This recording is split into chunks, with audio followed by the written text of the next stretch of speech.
The moment of creation is a form of magic, where an off becomes an on, a 0 becomes a 1, then another, and another, until, deep in the complexity, you discover order, speed, reliability, power. Experience the WD Black NVMe SSD.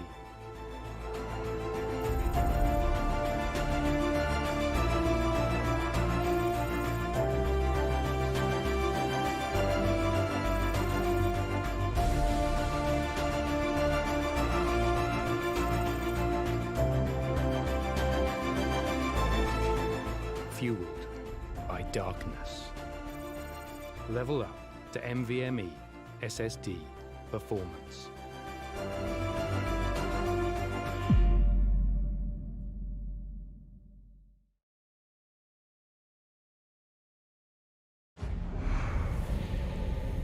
Numerous forces aimed at the Earth.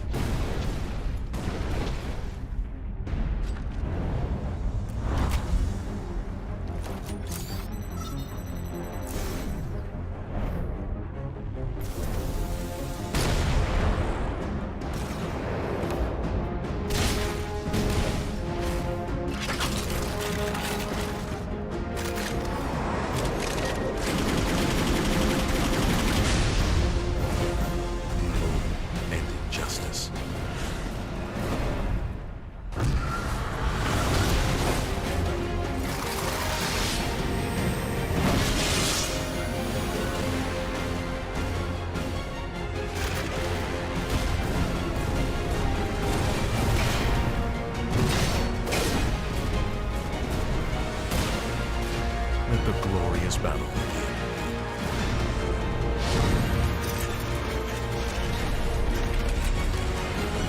begin. Geared up for victory. LG Ultragear Gaming Monitor.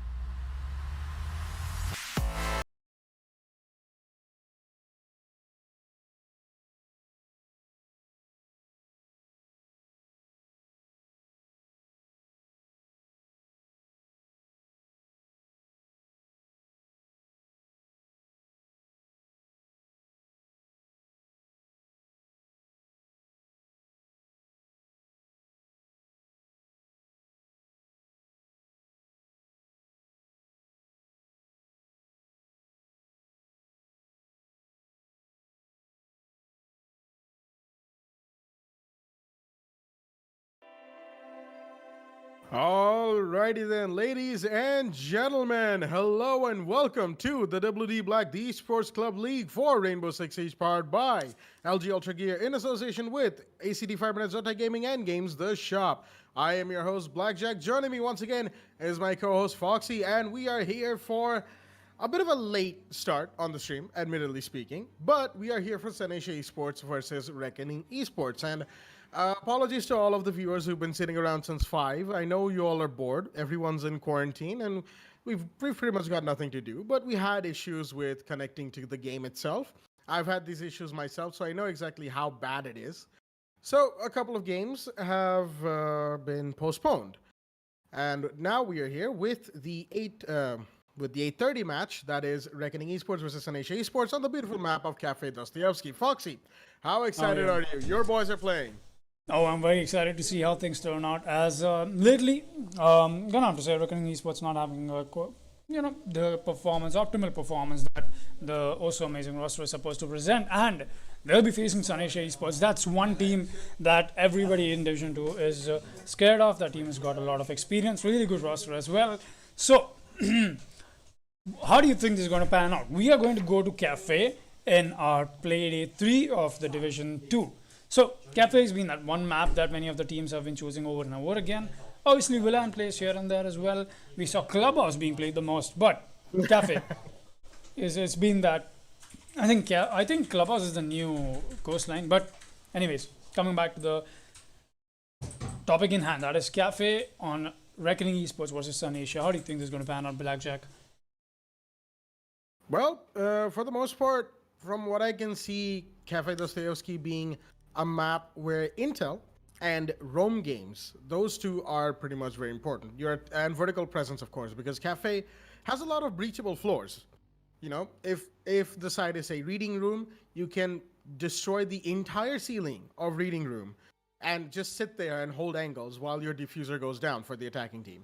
Of course, you know, vertical angles, they work both ways. So if you're not careful, you might be caught out from beyond some random beam you didn't have in your line of sight. So caution in the air will always be a thing. As for, if we're talking bans on Cafe Dostoevsky, I would almost certainly say Echo. Now, I know I've said that a lot of times, and I've been proven wrong quite a lot of times on various maps on the Echo ban, because some people like to play Echo, some people think, okay, maybe he shouldn't be banned. Cafe, however, has a few very cheeky spots Echo can put his drone in, which become hard to spot or hard to shoot through, especially for IQ players, excuse me.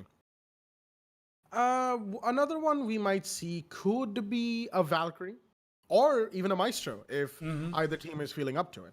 Right. As for the attackers, I would just say your standard Thatcher and maybe a Jackal ban. I don't really see any emphasis on bans in attack, because Cafe is mostly vertical plays. You could go for a Buck ban on Cafe, that seems likely. But either a Thatcher or a Capito is almost guaranteed. So let me just take a look at. All right.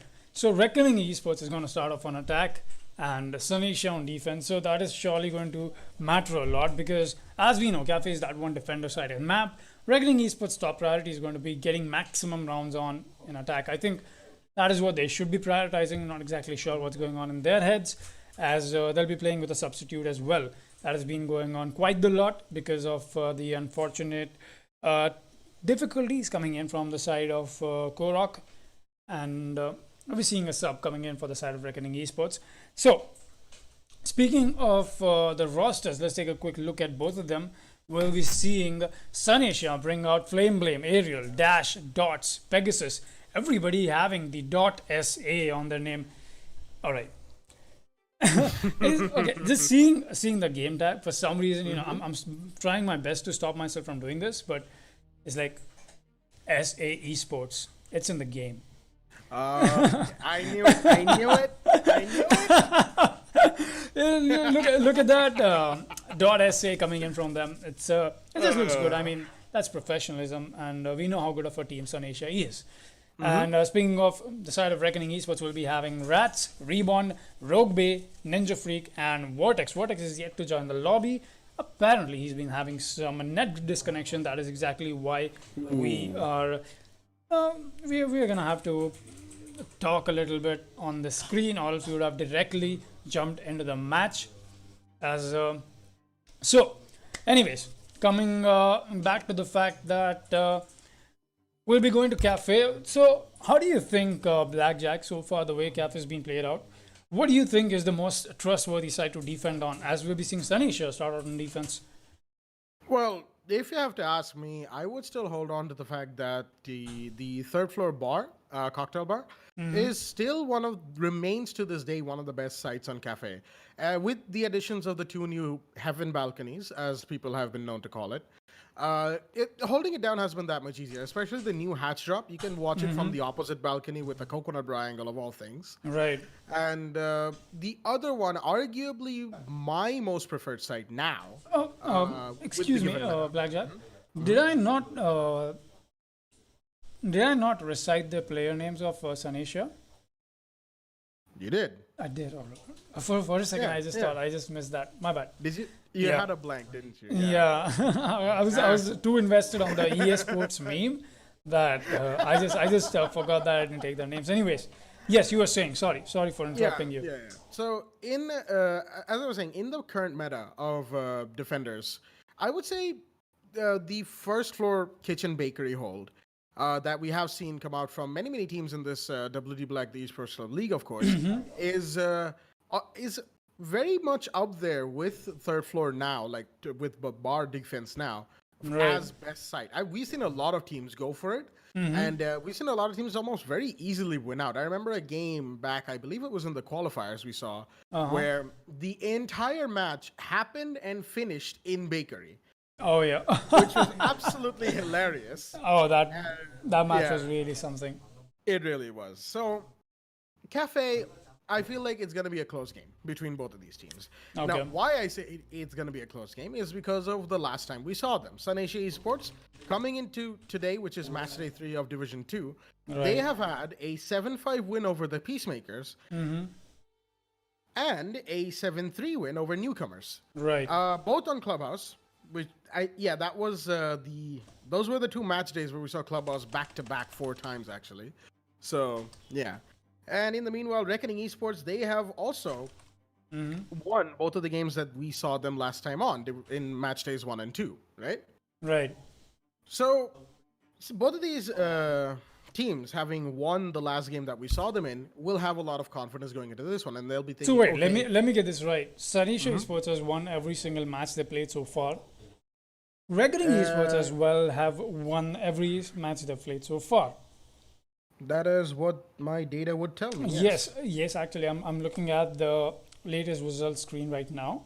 So that puts so many things in perspective. That puts how much pressure these two teams have on themselves right now, because they've got to make sure they perform their best, or else the other is just going to benefit on the 3 extra points that they deserve for the win.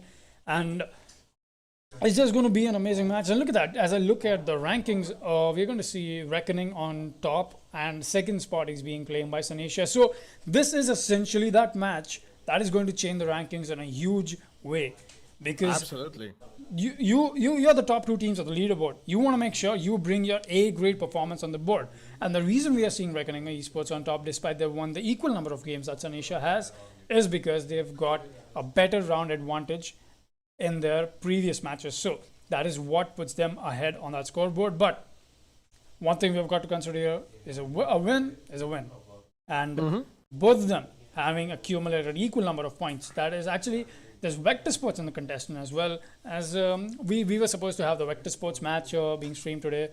And and I assume that was the first match, in fact. Yes. Yeah, that didn't go as planned, because there's so many connection errors from Uplay coming in today. So it only makes sense that, all right, it's okay. We respect the players. We understand that there's some technical difficulties that we just cannot avoid sometimes. And that is why we had to postpone those matches. But the matches that we do have in hand are going to be Reckoning Esports versus Sanisha Esports. And the second one is going to be between the Peacemakers and Phoenix. So what do you think about those two teams, Blackjack? How do you think the Peacemakers played out? I think they played against. They've actually played against Reckoning as well as Sanisha, right? Haven't they? They did. Yeah. And unfortunately for Phoenix, they lost both of them, which isn't exactly a good look. No, not Phoenix. The Peacemakers. Yeah, the Peacemakers. Yeah, That is right. what I was saying. Yeah, they lost both of the games that they played, because Peacemakers, they lost 7-5 against Sanisha Esports. Right. And then they lost completely against Reckoning Esports. So not a good look for them going into this game. As for Phoenix, they have had a somewhat of a good time. They won against Vector Sports. They lost against Vector Sports. Right. That was Coastline, I remember. Yeah. And the other one that they played was against Saw-Winged Hussars, which they won comfortably. So Phoenix, a mixed situation. Meanwhile, the Peacemakers, kind of a bad situation. So speaking of the Peacemakers and Phoenix, we'll cross that bridge when we get there. We're going to switch into the game here. Sanisha Esports coming up with their first ban. That is going to be Montaigne out of the board. As we've seen Ninja Freak display some amazing Montaigne plays in the recent matches that have been going on and around the community, and that is exactly they want to cripple Reckoning Esports in their attack by taking on the Monty. First, as Ariel is going to drop a Ninja Freak 2 OP in the chat as well, and just like you said, Thatcher gets taken out by Reckoning Esports. They're starting off an attack. So now that you have your main Monty player out of the board, you are crippling yourself with Thatcher ban as well, and they'll be banning Amira. Surely that's in their advantage because they're starting off an attack. But Reckoning Esports have got quite the tough job to do here. They've got to make sure that they play this to perfection, or else it just could not convert for them. And there you go. Echo, just like you predicted. Echo has been that one he's being that one operator nobody likes to play against. I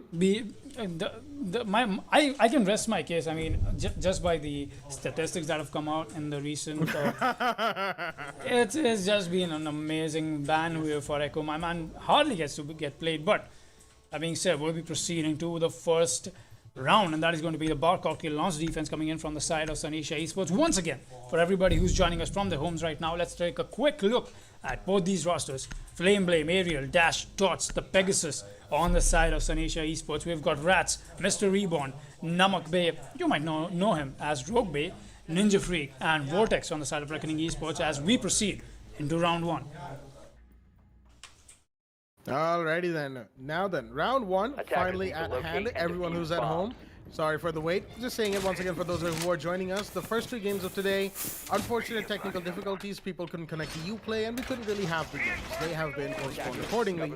So we will be beginning with this game that we have on hand, with Reckoning Esports on the attack and Sanisha Esports on defense. As we see, Flame Blame, he's brought the Mozzie. Ariel, meanwhile, has the Womai. That is a big operator because we also have Jaeger from Pegasus. So both of them will go very nicely with each other to hold off all of the projectile utilities brought on from the side of Reckoning Esports, and Reckoning have quite a few of them.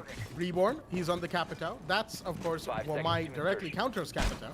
And Vortex, he's got the Zofa. Ninja Freak has the Nomad, and Rats has the Buck, who has his grenades, of course. So much projectile-based utility, or throwable utility, that Reckoning Esports have that will be countered from the side of Sanisha Esports. So a good pick for both the Womai and the Jaeger. In the meanwhile, Dots, we saw him throw out a Valkyrie camera out by the southeast section of the map.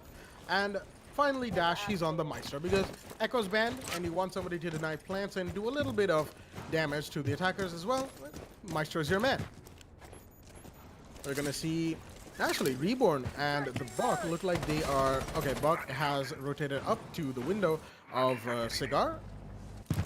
Piano, as Reborn, he's actually watching the chain window for runouts. A smart choice because sometimes some operators can get really jump some defensive teams. And Flame Blame is already down there. He's of course Mozzie on his drone, so he's just doing intel for his team. But he could go for a jump out at any given point, or that is at the very least what Reborn is thinking.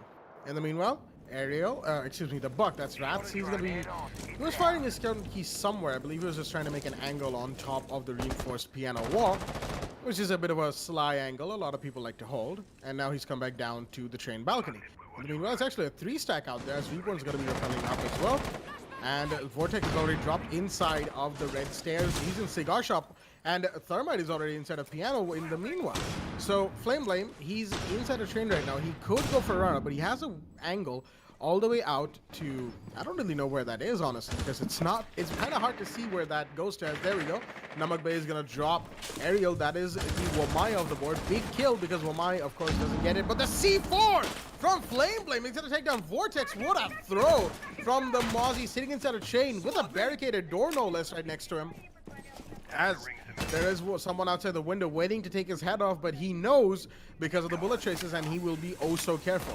Dots has joined in for another C4 play potential, as there we go. Reborn is going to drop Pegasus, and that is a good kill on the side of Reckoning Esports. They've dropped the Jaeger, denying the defenders the carbine. Rats is right outside of Train. He knows that someone's there, and he should get this. No, he doesn't get the Mozzie. In fact, he's got his skeleton key out, and the disrespect from Rats as he takes down Flame Blame. But there's another one down here with a C4. That was the Valkyrie, of course, who has rotated all the way to white, but Dash is up here, and Thermite will take down the Dots. That is the Valkyrie, of course, and now it's up to Maestro, who will miss a few shots, but Dash finally gets the kill on the Namak Bay as the plant finally goes down. The Buck, inside of reading, has been spotted, but there we go. A good shot from Rats as he trades with Dash to get the last kill for the side of Reckoning Esports, who take round one. Quite the round coming in from the side of Reckoning Esports. They got really swift control on the side of the Cigar. We saw that the double reinforcement did not come out on the hatch right below the red hatch drop, as some people like to call it. And that angle from Mozzie, lovely angle, right? As I've discussed before, I like to call that the whiskey balcony. You know, just because there's so many whiskey bottles lying around there. So it just makes that a whiskey window, rather, excuse me. There's no balcony right there. But there's a really nice angle being employed by the Mozzie.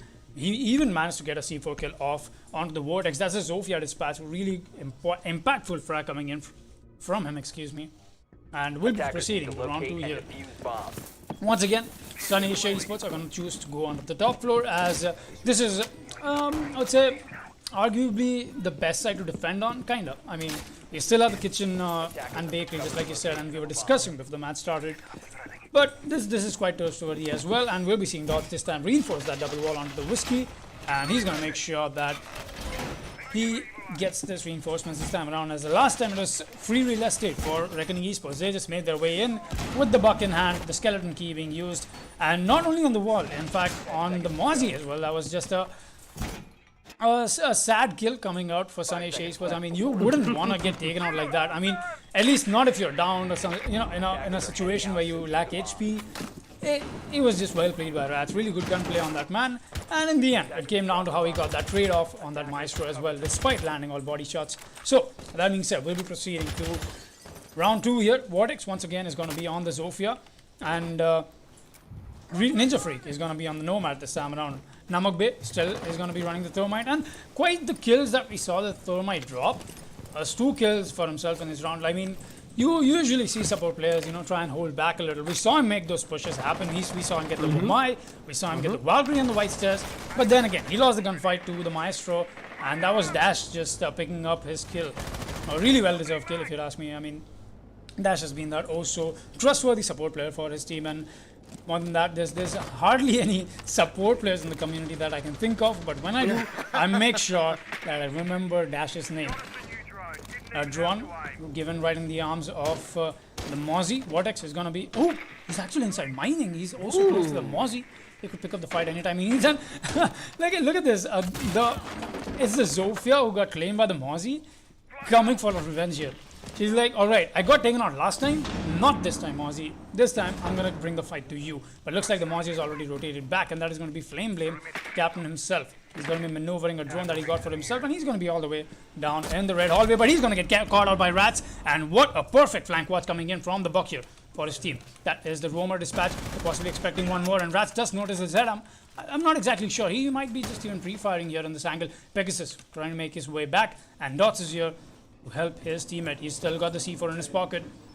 Pegasus walking without making any noise in this hallway. He's got to make sure he's got to have that stealth in his pocket, or rather in his movement, and he's gonna get spotted out eventually. Trying to move outside. A few wall bangs in, but nothing connected so far. Rat's trying to land his own shots as they're picking up a duel. Meanwhile, on the top floor, we are seeing Reckoning Esports make their way inside the cigar launch, and there's nobody playing on the dark spot that's going to give them quite the freeway to make the push happen. Here, playing in a really tricky spot here. This could even be very impactful for his team. Oh, look at that hole. Perfectly created for this man to take anybody out, and it looks like Ninja Freak is going to be... Oh no, that's just a bug. In the HUD, look at that. Oh, never mind. So it's all now. For a second, I thought Ninja Freak is on 1 HP, but that was not the case. Aerial also close, man. This could just be the play. Not even kidding right now. Well, with the gun that he has. Oh no. Ariel? Oh no. Ariel is so confused in prioritizing his kills, and he's going to get one Ninja Freak. He notices him, and he's going to take him out. Finally, it's a 4 versus 2 now as the refrag comes in. Where's the plan going down? It's going to go down on the trash cans. Is the flank being watched? Yes, but Rebound does get dropped. That is Pegasus dropping Rebound, and all comes down to Dots and the Jaeger to clutch it out. Dash is going to get one, but only to get refragged by Rats. It all comes down to the Jaeger. He's so low on HP. 1 HP left on this man. He's making his way up from White Stairs. Pegasus has got to find 2 angry attackers from the side of Reckoning Esports. Will he find one? He does notice the buck. He's going to try and pre-fire. Revive has come in meanwhile from the side of Reckoning Esports, making his way out from Freezer. Rats with a flick onto the Jaeger. Oh boy! What was that? He was looking the other way, and man, Rats has been popping off today. Rats, my man, with that brilliant shot onto, that was, I believe, the Jaeger. And with that being said, it is a 2-0 early game advantage for Reckoning Esports. And well done. Well done. They are showing Saneshi Esports that they are here to play and play in full seriousness. As looks like Sanesha, they're going to be going towards the first floor. kitchen. This is, of course, the side that I was talking about just before the game started, being that it is so good in the current meta. And there we go. Dots has the Goyo, Maestro is in. Maestro's on board from Dash. Ariel has the Womai. They've got all the set, the entire set of operators to make this whole work. Now, if Mira were unbanned, you'd probably see a Mira along with on some wall here and there. But these three operators, along with Mozzie and Jaeger, I would say these are pretty much the optimal operators for holding down the first floor, because you have lots of denial, you have counter utility, and you have, of course, Goyo with just pure area denial, and Maestro for plant denial if the C4s or other operators don't work out. In the meanwhile, Reckoning Esports, they have Vortex on the Twitch. Okay, curious. They've brought in the new Twitch drone that was changed for this season of Void Edge, and it's going to be interesting to see how Vortex employs both the F2, if he has the F2, and the drone in general, the shock drone, of course. And overall, it's going to be an exciting round, because Sanesh Esports, they need to put a round on the board at the very least, because they are on defense, and Cafe has a small advantage when it comes to the defensive side. So as a defending team, you want to make sure that you get those rounds in early, so that when the roll stall happens, you're not caught lacking. In the meanwhile, Flame Blame, all the way out here in Dining Room, was actually spotted by the Buck, but he doesn't take any damage. Rats is trying out there on the broken garage wall, but he's not going to get anything just yet. But the red push is already happening. Flame Blame, he's taking some damage right now as he's caught inside of a Harry Potter, and there we go. He's going to be taken out by Vortex on the F2. Brilliant shot, but he's being shot at from two sides, and whoa, the flank from Jaeger from the top floor, second floor actually, on red stairs is going to get him. The trade has happened to equalize man count, but the cold room, I believe, has been breached from Namak Bay. That is the Thermite, of course, as Dot is actually playing the dining room angle. He's rotating up the red stairs, halfway up there right now, so he's safe from being taken out for the time being. Ariel, he's on the north door of kitchen service, and he might have a chance of getting at least one kill if he peeks, but looks like he's not going to, because he knows that cold room is open, and Dash on the Maestro might not be enough to hold down that push if it comes down to it. There are three operators, one above white stairs for that matter, as Dots actually knows that there's an attacker to his right, but he's going to look the wrong way. This might just be Rats' situation as he gets one. That's Pegasus off the board, and if he goes down white stairs right now, he might find the Womai, but Namak Bay is there, and Womai doesn't take any damage, but Dots is going to be taken out. That is actually, yep, there we go. Dots was the one upstairs, and he's taken out by Rats as well. That is now a 2v4 situation that Dash and Ariel have to take care of, and Ariel gets a kill. But Dash is taken, blown away, as Ariel, he's taken a concussion nade to his face. But with the Womai charge there, he's going to be safe for the time being. They have to be careful of the Buck playing upstairs, though, because he's going to be very crucial to this push. The diffuser is still in the hands of the attackers, or at least very close to being in the hands of the attackers, and as Ariel looks like he's going for a flank, and what a shot from Dash to drop the diffuser inside a cold room. It is all up to him in a 1v2 situation, as Ariel has been taken out as well. Dash needs to look to his right, because the Thermite might just be pushing for Red Hall, and there we go. He's got the call, and no one's going for the diffuser inside of cold room just yet, so he can sit in there with it. Dash peeks the white hallway. No one's there for him, as he can just rotate up the white stairs to keep an eye on the diffuser.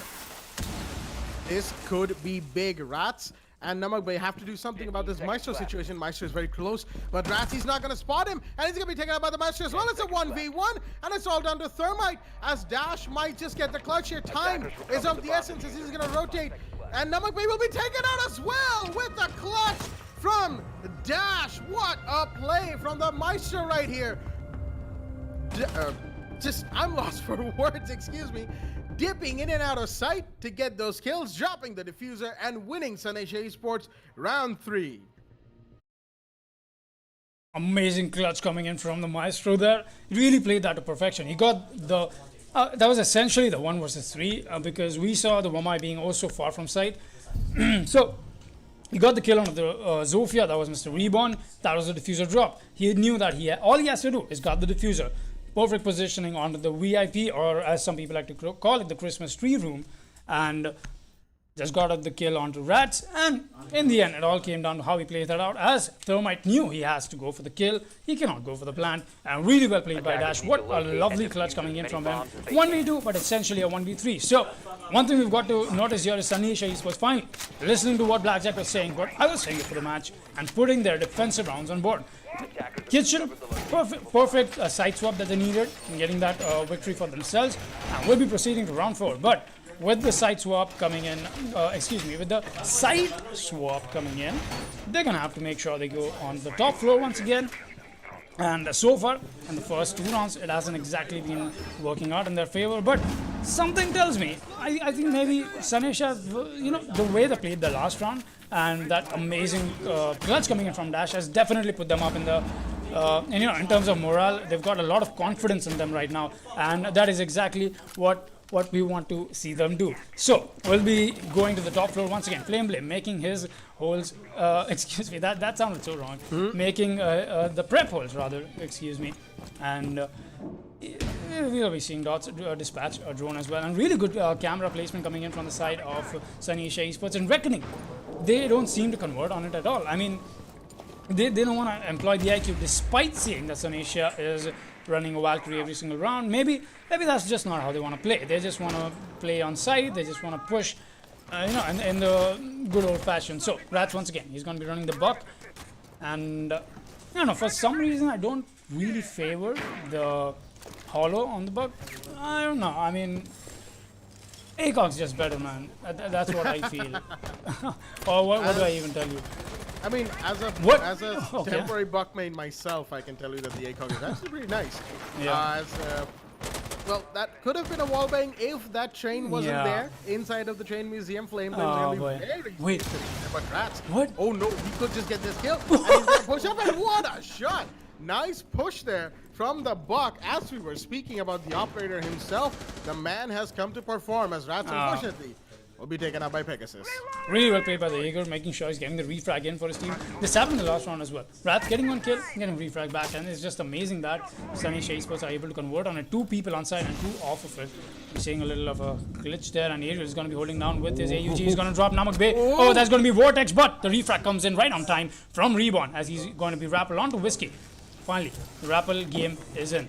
It's going to come in as well. He's going to make sure he plays his Claymore. There's going to be a nomad charge as well. I think that's a little placed, but then again, you sometimes do things out of panic, and we'll be seeing Zofia using a utility to dispatch one of the Maestro cams, and that is gone. 3 versus 3 now, 2 people offside still. We are seeing a Ninja Freak and Namak Bay making their way in. Dash is going to be holding down while Dots is still below with the C4 in pocket. That could just be the change that they need. And Pegasus is eating so many shots from the side of the Thermite and not doing any damage in return. He's still going to choose to peek it. I think he's whipping his shots there a little, if you ask me. Dots is going to be back on the white stairs as well. Wait, land is going down already from the side of Reckoning Esports. Oh. What? Oh, yes, it is. Look at that. The plant is down. And now it's a 3 versus 2. Ninja Freak is going to get one.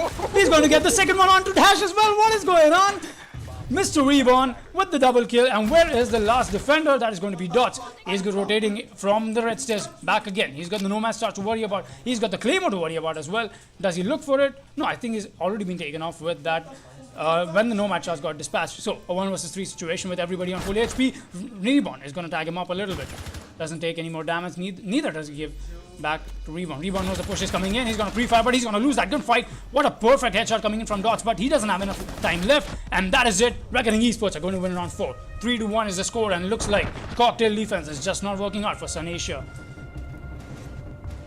Absolutely not. We saw them go here 3 times now, and 3 for 3 in favor of Reckoning Esports when it comes to the cocktail defense.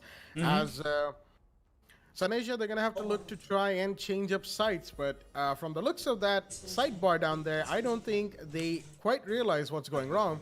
Is the fact that despite having players on the second floor, I don't think they have enough intel to know that when the piano push has been, it's not being halted. That's one thing. You don't want to give up piano at all. And once piano push is done from the side of Reckoning Esports, they're taking over way too easily. And after that, I feel like there's no intel on the side of Sun Asia to actually know where Reckoning's attackers are pushing from. As we saw Nomad just he's just in there with the plan. And nobody knew when that happened. Who, what, when, why. Maestro should have been there to try and contest it. There should have been a C4 maybe. Valkyrie was still alive. But none of that happened. And it just, when it came down to it, it just looked like a lack of intel from the side of Sun Asia Esports. And this time they have the Kaid with this Electroclaws to deny maybe the piano wall push, because that is something that attacking teams and Reckoning themselves have been somewhat compliant with. The Thermite is a thing. Namak Bey, he's been playing a very, very good Thermite for that matter. As Kaid looks like he's going to be looking for reinforcements on that piano wall. But I don't think anybody's done that. Dots is going to go help him out. There we go. Two operators for that matter, reinforcing side by side, are going to be giving Kaid, that is Flame Blame, the reinforcements that he needs to electrify that wall and stop the attackers from pushing for the time being. Vortex on Twitch is going to be all that more important with the drone coming down from the red hatch, because of the fact that they have, that is the defending team have a Kaid. Twitch being one of the ultimate counters in the game. So it's a term that you don't really see thrown around these days, ultimate counter. But it really is when you think about it. Because Twitch can take out so many defender gadgets with just a zap of a drone. And Kaid's Electroclaws, they fall into that category. So Vortex, he's going to be very important for his team, and especially his shock drones are going to be extremely important. As there we go, the shock drone is going to go in, as Rats is on this right outside the train museum balcony, excuse me. And the Electroclaw should be taken out soon, hopefully. Unless, no, it is actually still alive. It's on a cheeky spot below, not above. So, well played by the Kaid. He's going to hold on a little longer on that wall, but he's not going to get too much out of it. There we go. I think it's been taken out. Yep. Rats has Rats on the butt from the first floor. Well done to him. As Ariel, he's actually playing right next to this whiskey bar thing as Vortex has taken out Pegasus in the meanwhile. That is a big kill because the Jaeger is gone. Dots, he's forced to rotate onto the white balcony, white stairs hallway, excuse me, as one of the Womai charges will catch one of Zofia's utility, but he has to run away. Ariel's taking a lot of damage, but he manages to rotate back to Cigar. He's going to be safe from the buck for the time being, but there's a two-man push from Namak Bey and Reborn right by the piano wall and whiskey window. Flame Blame, he's playing right by the new Heaven Hatch, and Ninja Freak is up there, so that is both of the Moroccan operators locked in a bit of a stalemate, as Rats is going to force the Kaid to move, and the Kaid seems to have rotated away safely without taking any damage for that matter. But Ariel, he's still fighting against the Thermite and the Zofia. Zofia is, of course, there for support, as Rats is going to be looking for a white stairs push, and Vortex is actually repelling outside of side windows on the east side of the building. That is quite the play, because Dash could opt for a run out at any second and get him, but he's gonna hot reach in, I think, and he's inside his sight, and Dash and Vortex go for a firefight, but Vortex is also low on HP, as Ariel's gonna take down Namak Bey in the meanwhile, and Dash is actually pushing up, but he gets taken down as Reborn's gonna take down Ariel in the meanwhile. Vortex secures the kill onto Dots, and the Maestro should go down any second now. There we go. He's confirmed the kill, and it is now a 1v4 for Flame Blame, and Vortex actually gets that kill despite being so low on HP. Kaid with the TCSG, not enough to take out a Twitch, and with that, Reckoning Esports secure another round, round 5 for themselves. A 4K coming in from Vortex there, if I'm not wrong. Was that it? He did convert on the nade play coming in from Rats below. We saw the Maestro get down and cocktail. Rats threw a nade from below, and that was in the reading room. He got the down on the Maestro after so much damage being done by Vortex, and despite being on 1 HP, made sure he got the final kill on the Kaid as well. Really well played by the Twitch, and Vortex looks like he's back in form. He's brought the guns all in alive for the side of Reckoning Esports. He wants to make sure he does not go down without a fight, and that is exactly what we're seeing him do, running an operator that has such an amazing gun, such a promising gun, that is the F2, and it's just amazing to watch plays like that. Well, that out of the way, Reckoning Esports, so far, outside they're doing too good, because they've got 4 rounds on board out of the 6 rounds, which are, you know, a little bit in the favor of the defense, I would say, because the way Cafe's played out, you know, maps like Cafe, Willa, these maps are also defender favorite, Clubhouse for that matter. You want to make sure you get your defensive rounds on board. Because if you're not losing in defense, that's going to make things all the while more tough for you to win on attack. But then time and again, it's been the way how teams play out. There's so many other complications to it. What are the bans? What the way the operator lineup is coming in from the side of both these teams. But so far, the way it has been, Sunny Asia Esports have got to pick it up. Reckoning Esports have been so far doing quite the job putting 4 odds on board, and this is going to be the last round before we go to side swap. Pegasus once again running the Jaeger. Pegasus is in that one amazing fragger for the side of Sunny Asia Esports. Looks like today he's just not having a great day. He's just not able to perform the way he does. We saw him whiffing a few shots as well, and just not the day for the Jaeger, I presume. And really good positioning of the Goyoshi coming in from Dots here. And so one thing I'm gonna have to point out, Dots from the former Hexa Esports roster as well, as I got a very fortunate chance of playing with him, of teaching him a few things. I learned a few things from him, and he's been that one amazing support player for his team. And that only brings us to this question that Sunny Asia Esports has 2 support players. And look at that pre-fire from Rats, knows exactly where to land the shots. No, that is going to be Vortex. Once again, going to be doing quite the job. All right, Dots is already down to 10 HP. Okay, Vortex, all right, man. You got to chill out. Like, we know you're hungry for those kills, but chill out, Vortex. Rats is going to leave the game just as I speak about him, and that's going to make a 4 versus 5 situation for the side of Reckoning Esports. Does not look good, but wait. Breach has already gone down. There's no contestant coming in from the side of Sunny Asia Esports for that, and that is going to give the attacking team so much time to play with, and Dash is going to get tagged along as well. Dash and Dots also lay HP, and everybody on the side of Reckoning Esports except for one member who's left the team, or possible disconnection coming in from them. Ariel is going to be flashed a little bit, as we don't see him using the My Magnet so far. He's going to be peeking this window. That is going to be on the side of the freezer. Ninja Free, knowing there's the peak, could come in anytime from that window. He's just gonna do a little bit of a pre-fire and just fall back. Vortex still holding this angle down. He knows there's somebody playing in the closet. Or is that the closet? Yep, that's Pegasus inside the code check room.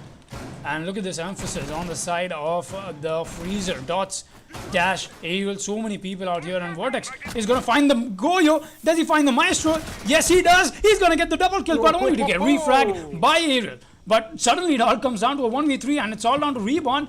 Alright, Reborn. Zofia trying to land her shots, but no, it won't matter. Quite the potato coming in from the Zofia here, but Ariel is going to make sure he does not potato, and it's been amazing so far for Sun Asia playing this side. That is the bakery, and just not working out on the side of Reckoning Esports and attacking this side. We even saw the disconnection from Rats, but he's going to be joined back in lobby as we saw the notification pop off. Right, quite the round there. We didn't get to see a whole lot of action, but it just happened, you know. The push just came in. So 4-2 on round 7 is what we'll proceed. We'll be seeing Reckoning Esports go on to the reading room and fireplace hall. Let's look at their operator lineups. Mozi, Goyo, Valkyrie, Mute, Jaeger, and we'll be seeing Sun Asia Esports deploy Nomad on the Flame Blame, Zofia, Thermite, IQ, and the Ash. How do you think the side swap is going to make difference for both these teams here? Attackers. Given the fact that it's a 4-2 advantage in favor of Reckoning Esports, and now that they are on defense, we've seen them go on this reading room dining site before, and they have been very, very good in holding it down against other teams in the past. So, given their history on Cafe, I'm more inclined to say that Reckoning Esports have a better chance of taking this all the way to match point if they play their cards correctly. And we did see the disconnection from Raz. That was a bit of a disadvantage in the last round, but he is back and he's here to help his team to the best of his ability. And of course, he is the Jaeger, which is another big operator because he has the carbine, he has his ADSs, and there you go, the top heavy hold coming out from the side of Reckoning Esports. So much site reconstruction from the smoke, from the mute actually. Ninja Free running the SAS shotgun, Vortex on the Mozi. You have Reborn with the TCSG, my man. He's going to be running the Goyo. Namak Bey on the Valkyrie doing some tiny sightlines and niche spots that the Valkyrie cameras can go in. And of course, finally is, as I said, Rats on the Jaeger. And finally, actually two things have happened post roll swap in this first round. One, we're seeing a site that's not bar or kitchen. This is reading room and dining room. The other thing is, Dots has finally brought up the IQ, which is going to be an operator that we've seen a lot of in competitive Rainbow Six because of the fact that IQ's RED scanner is so useful to spot out defender utility. Vortex is going to be playing in the first floor, just waiting for any operators to come around, and he hears a breach charge go down somewhere as a drone has spotted him right outside of the white hallway. As, okay, Heaven hatch is open, he's got to be careful here because if that drop happens, he might not be able to contest the angle. But here, Rats is contesting an angle from the Zofia. There's a drone that's going to spot him, and the Zofia now knows that he is there. But Rats holding this pixel angle will be able to get the advantage, but looks like no contest is going to come out from the attacker on that window. And the meanwhile, Vortex actually has taken a little bit of damage. Not really sure from where, but it could be from the open hatches right above him, as the top floor push is yet to actually come out from the side of Sanisha Esports. They've been opening hatches and establishing lines of sight, droning and gathering intel for some time, and there we go. The hatch drop has happened on the west side of the building. Red and Heaven hatches have been dropped through. Meanwhile, Rats is going to be establishing bullet hole peaks onto all the way across the bar into Cigar Shop, and Namakbay is going to drop Pegasus in the meanwhile. That's the Ash off the board, and Ninja Freak gets taken out by Dots. The IQ gets a double kill as Namakbay goes down as well. Where is all of this happening even? Because the IQ is making some big plays. Flame Blame goes down in the meanwhile. That is the Nomad off the board as Vortex gets a kill for himself, but Rats gets taken out by Aerial. It's a 2v3 situation, and Aerial drops inside of Laundry. This could be a bad position for himself to be in, and Reborn, he's going to rotate all the way into White Stairs, which is where most of the action is happening. Vortex, he should see it, but no, he doesn't get the kill. Gets a C4 out, but he's not going to blow that up because it was a missed throw. Reborn, he's holding an angle all the way onto White Stairs, and he might see the operator. No, he won't actually, as the push into reading has already happened, and the plan is going down from Dash. The C4 gets blown up, but nothing coming out of it, as the two remaining operators have to try and play in this post-plan situation now and try to win it. Vortex and Reborn are caught in a 2v3 post-plan.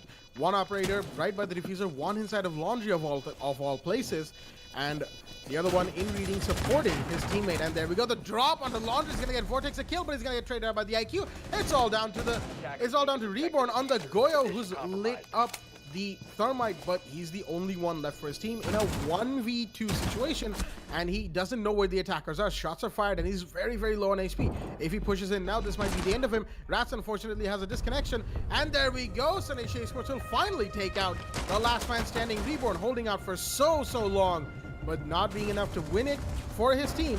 Sanisha Esports take the first round post role swap, and we are going to be going into a rehost.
Alrighty, ladies and gentlemen, welcome back to the WD Black, the Esports Club League for Rainbow Six Siege, and today's match, that is, of course, Reckoning Esports versus Sun Asia Esports.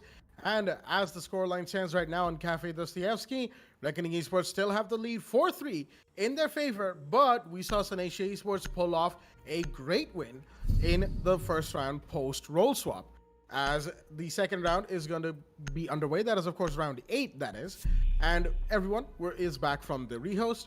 You know, Rats is back. He had a bit of a disconnect, and he is here to stay. Hopefully, no one else has another issue. As we see a 6-pick from Ninja Freak onto the Wamai out of the meat, as Reckoning Esports are going to be moving towards Kitchen. Interesting pick there from the side of Reckoning Esports. Looks like they're not going to be going up to the reading room once again, even though, like I said in the last round, they have had a relatively high level of success holding that with a top heavy hold. So choosing to abandon that, losing the first round, maybe they've decided, okay, we made these mistakes, there's a chance we might redo them, so let's just curb that, nip that in the bud, and go to the first floor Kitchen, which is such a good site for everyone, really. And the same stands for Reckoning Esports. They have, of course, the rotation into Bakery on the west wall of Kitchen, and all of the standard stuff. You can see Kaid making the rotation inside a site, and lines of sight will also be established by the remaining operators, who will be looking to position themselves hopefully a little better than they did the last time. Some positioning issues were really what led Reckoning Esports down to the proverbial barrel, and this time they're going to be looking to fix that, as Sun Asia Esports, of course, will be looking for a repeat performance of the attack that they had in the last round. As Ninja Freak looks like he's going to be going for a run out, but he's not going to see anybody, so he has to pull back.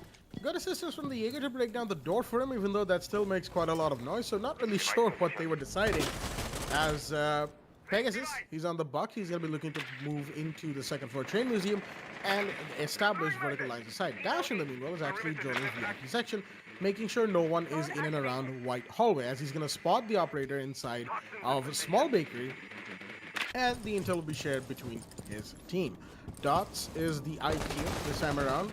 Once again, with the RED scanner, oh so effective, especially in this situation, because pretty much the entire floor is breachable. But the main door has been opened and the push is happening. But oh no, Rats may have just looked away at the wrong time, because the operator outside now would certainly, I would think, know where he is. An air jab goes off somewhere close by as Ariel on the Zotac right outside the main door is just waiting for Dash to finish droning it out, and there we go. Jaeger's gonna be spotted inside of coat check, and he has to be all the more careful for the push happening. Sophia, he's already gonna be putting the concussions in. There we go. But Rats has an angle. Is he gonna be able to get the kill? No, he's gonna be taken out.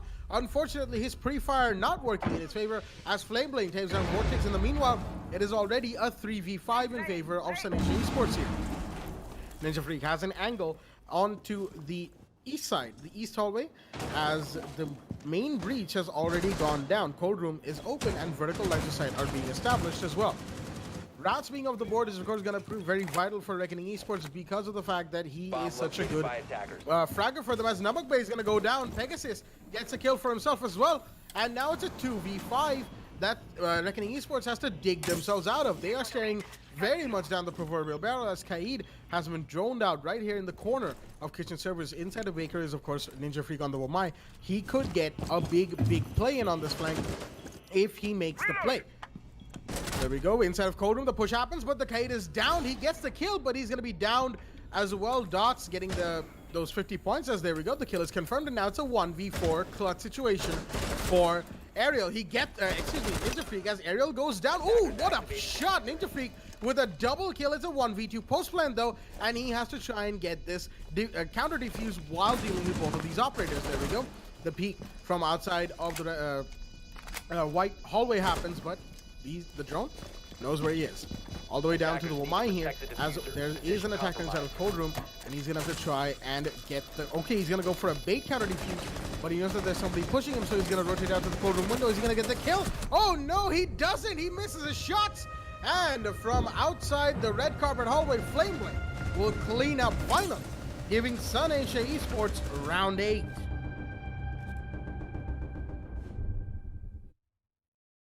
Just like I was saying, we saw myself telling that Clubhouse has been that one defender-sided map, And Clubhouse. that day, yeah, Clubhouse. And that Oh, day, right. we saw every single rounds and attack being won. That is exactly what is happening today as well. Reckoning Esports converting the rounds on attack. Sunisha Esports making sure that they convert the rounds on attack, and they've been challenging them the right place at the right time, and that is going to be the third side. The Reckoning Esports in 3 consecutive rounds of. They're going to try 3 different sites in 3 consecutive rounds, and a 6th pick is going to come in from the side of Ninja Freak. That is going to be from the Wumai onto the Clash. Dots is also going to 6-pick himself, and that is going to be on the Capital. Really interesting play coming in from Dots there, as we'll be seeing Reckoning Esports go onto the top floor, as they haven't successfully defended even one single side yet. Mind you, Reckoning Esports started out so well on attack, and now the equalizer has come in from the side of Sunisha Esports. Rats, I'm going to make sure he takes over the sofa. He doesn't like the sofa. He has no time for comfort, as he knows he's got to make some. He's got to make some plays for his team. He's got to make sure that he's up and running and not lazy at all. AES is being deployed. Vortex putting down the barbed wires, as you don't want to give away the defenders a freeway on the site. We'll be seeing reinforcements being made, rotations possibly coming in as well. And Mr. Rebound is going to be on smoke. Namak Bay is going to be running the Legion once again. And we are off with the round 9. And looks like Sunisha Esports are onto this comeback. They might even get 2 rounds in consecution the way they've been attacking so far. Really good attack. And we saw Ninja Freak pick out 2 kills. Yes, we did. But still a good try coming in from him. But all to no avail. In the end, Thermite was alive. And the Nomad, a perfect flying, good positioning from her, is what got them that round. It only comes down to how Reckoning Esports chooses to play this one round out. Seeing the hatches open, and once again a standard attacker push from the side of Sunisha. Everybody's going to be invested on the roof and onto the rappel game, and we'll be seeing Ariel actually quite the snake play from my man. Look at him, look at him go. Okay, Ariel. He's essentially done quite the traveling, dude. He's committed. Oh, but he might even find himself a kill. No, Vortex is just going to fall back. And that's the Maestro, the 3 armor on that push. And look at this. Flame Limb has already made his way inside sight. That is going to be Cigar Lounges, while Vortex has made his way up back from the white stairs. Hasn't done any damage, and he's just going to fall back. Flame Limb taking in a lot of shots from the side of the Clash, and the Jaeger duo being employed by the side of Reckoning Esports here. Rats still trying to peek that long angle all the way towards the Whiskey Breach, and the Capita is into play, and Ninja Freak is going to lose quite a lot of HP. He's got to make sure he stays alive in this endeavor against the Capita. No Rappel coming in despite that pre-fire, and the Rappel game is on now, and we're seeing the Capita make his way inside. Ninja Freak obviously trading off all that information for him, but at what cost? He's going to be so low on HP, and we don't see Ariel investing the Zofia concussions yet. Maestro tagging along the Nomad there. And looks like the Nomad doesn't know where that Maestro cam is being placed, and that is exactly what is costing them. And Namak Bay meanwhile on the other one is going to get Pegasus. A very important kill coming in from him. And look at this, a 4-man take on the side of Sunisha here. Flame Blame is going to get Rats, and he's going to win that fight, but he's tagged along quite a lot himself. We're seeing them exchange a few shots here. Meanwhile, he's just going to fall back. Vortex trying to engage as much as he can in this gunfight, but just not winning any. Ninja Freak is still going to be on this side. Rebound with the gas grenade kill coming in from him. Not exactly sure where that came out from, but is still going to secure a kill on the Flame Blame. That is the Nomad Dispatch. So much damage being done from the side of the Clash, and the Legion is it's all falling right into place for Reckoning Esports in terms of the way the utility is being used. But will that come to any use? Rebound, that's part of the Zofia. The rotation has come in. Rebound, not knowing that it has, but Dash is going to get Ninja Freak, and look at that kill coming in from him, and it all comes down to Vortex, and he's going to clutch that out apparently, as we did not get to cast out on a cam. He's going to get one. That is the Zofia. He gets 2 and he gets 3. That's the Maestro coming out with the all onto the board, and that will be it. Round 9 goes to Reckoning Esports, and we proceed to round 10. 1 round away for this defender team to go to match point. Alrighty then, well done from Reckoning Esports. Losing the first 2 rounds post roll stop didn't really help them out, but now they have come in full force to make this play happen. Winning third floor bar, excuse me, that is gonna be doing a lot for their confidence. They, of course, need that. As we see, Ninja Freak is going to bamboozle us with the Warden 6-pick into Bandit, and Flame Blame is actually going to go out from the Nomad onto the Jackal. Alrighty then, interesting, as the first floor kitchen is going to be the site that we're going to be seeing. So, Reckoning Esports are actually doing this thing where they went to reading, didn't work out for them. They seem to have decided, okay, nope, we're just not going to go back there this time. And the first floor hold, it also, curiously enough, didn't really work out for them. But that was, again, that was basically down to positioning, really. And a little bit of poor positioning, a little bit of lack of intel, maybe a little bit of discoordination here and there. Anything could have happened, any number of things, really. It's hard to pin down sitting here in the caster seat because we only have a single view of things, right? We don't have like an all view, all the comms feeding into us. No. We don't have any of that. So, Reckoning Esports, they're going to be looking at their mistakes and thinking, all right, this is what we did wrong and this is what we have to do right this time. As Vortex is actually preparing the windows inside of Cigar Lounge to go for a jump out. Both windows on the west side facing the train museum balcony, and he's going to barricade off the north door as well. So looks like he is dead set on playing up here, which will of course be throwing a wrench into the plans of Senecia Esports' attack.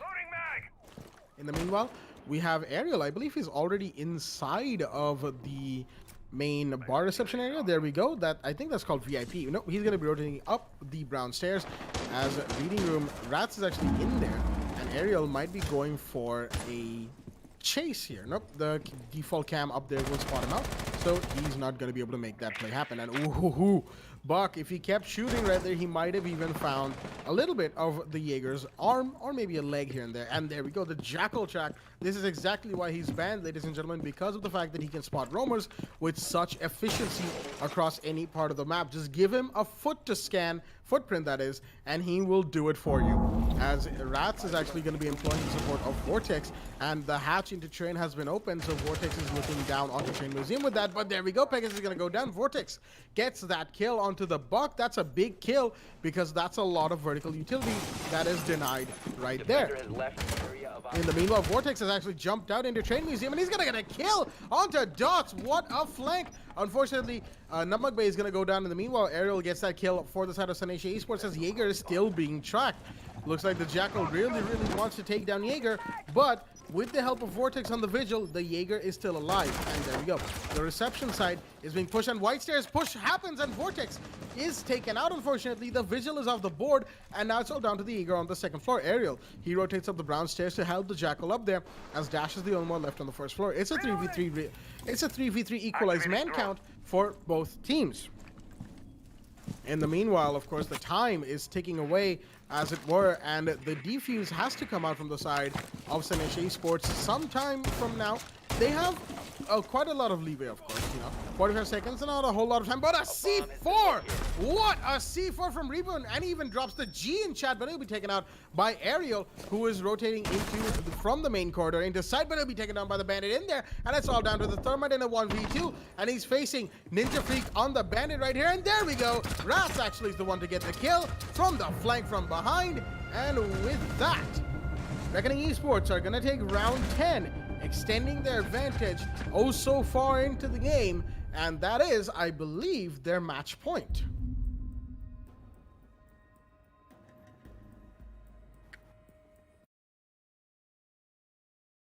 Quite the round coming in from the side of Reckoning Esports there. They made sure that they got that roam game in, excuse me. Despite the Jackal in play, they managed to pick off 2 kills in that room, and that was just amazing. Rotate coming in from Vortex there. Rats making sure he's giving enough support for his brethren, making sure that all the frags are in his board, but that is what matters, and we'll be seeing Reckoning Esports go on to match point. Quite the long match that we've had so far, and I'd say Senecia still standing in a really good spot to even make that comeback for themselves. Only 2 rounds that they need to get on board for themselves, as we'll be seeing Reckoning Esports go on to Reading Room and Fireplace once again, as this did not turn out well in their favor, not for the first time that they attempted to go for it. And so, one thing we've got to notice here, there's no Goyo being employed. Instead, we have a cap can coming in from Ninja Freak. And a very interesting play, I think, at least, as... okay. Okay, let's be honest here. I am the coach, so yes, I do know what's going on with what Reckoning is trying to do, but I'm also the caster for this league, and I just have to give the viewers a little bit of benefit of the doubt. So we'll be seeing the Capcan come into play, and only time can tell how that is going to be used. And Vortex is going to make a few of these angles, lines of sights, making sure that the entry onto site is denied. As last round we did see Dots crouch walk all the way onto site, and that was from White Stairs, I presume. Maybe Dots can pull off something like that once again, as he's going to be the one employing the Jackal and the PDW as well. A very interesting pick on the gun, I'd say. And I don't know, even I prefer the PDW more than the primary AR. I just cannot remember the name of it. But you understand what I'm trying to say. Namak Bay. I'm going to rotate through that hole, and we'll be seeing Ninja Freak run the C4 and knock the impacts on Capcan. And we're seeing Rats still holding the top floor. Where is Vortex going to be? I don't think he's roaming this time. Yeah, he is going to be. But on top floor, we saw Vortex play the bottom floor for some reason in the first time we went on to reading. And this time around, he's going to be playing on the top floor. And Sunny Esports making sure that they are going to have paramount priority into clearing the top floor out first, as we are proceeding to hit the 2-minute mark. Rats trying to peek everything he can. Your face checking quite a lot, despite the drones that we are seeing Sanisha employ. Pegasus is going to be making his way up here, while Reborn is going to be on a solo mission with a little bit of help from the... I'm not sure where the Legion got shot from. Alright, look at that. Aerial already making his way up these stairs. This could be devastating for the side of Reckoning Esports. Once again, he's going to drop out the Capcan charge. Vortex is going to take the head off of Dash though. Vortex, I don't think he's noticing. Somebody was so close. Aerial is just going to walk into sight. Does Ninja Freak know this?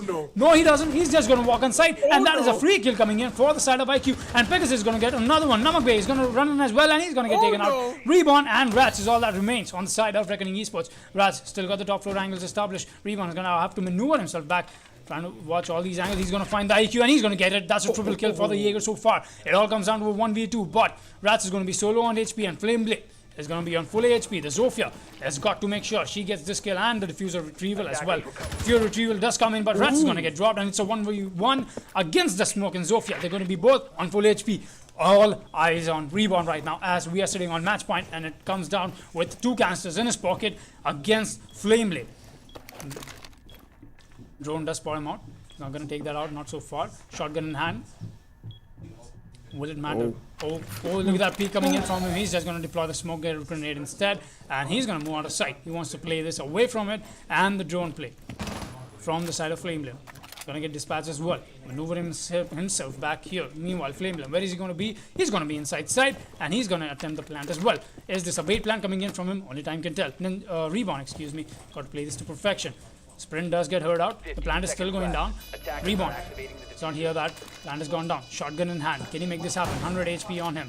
He knows where Flameblade is playing. Smoke comes out as well. Flameblade not losing any of HP, at least not now. He's going to be safe from the smoke canisters. Proximity tries to fire in some shots, but he's going to do a lot of damage to the smoke here. And the smoke is going to win that. Reborn with the clutch in a 1v1. And that is his GG's get dropped in the chat, as he has all the time he needs to go for the defuse. And Reckoning Esports are going to win 7-4 against Sun Asia on Cafe.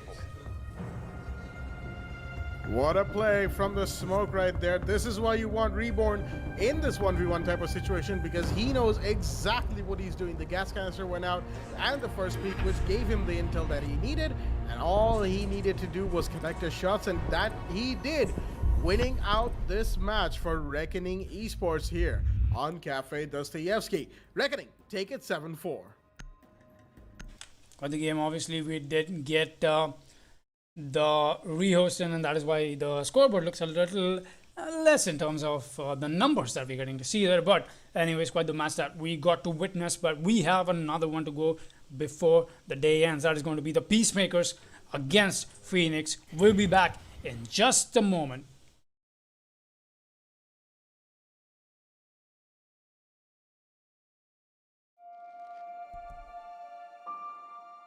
The moment of creation is a form of magic, where an off becomes an on, a 0 becomes a 1, then another, and another, until, deep in the complexity, you discover order, speed, reliability, power. Experience the WD Black NVMe SSD.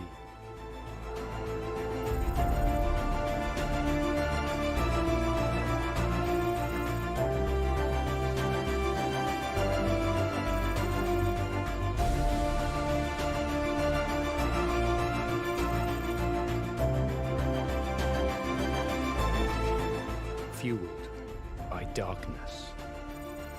Level up to NVMe SSD performance.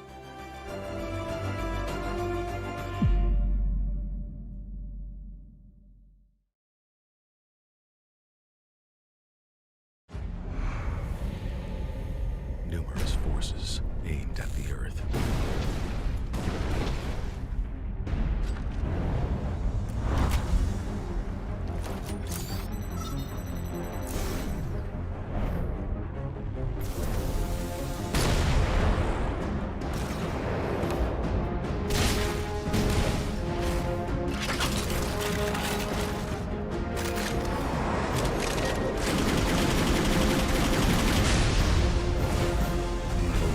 And injustice.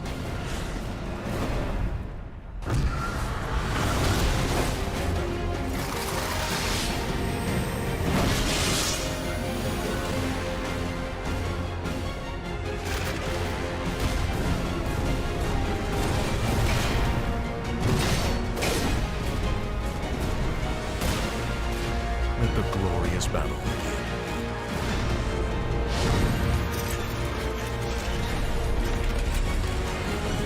Geared up for victory. LG Ultragear Gaming Monitor.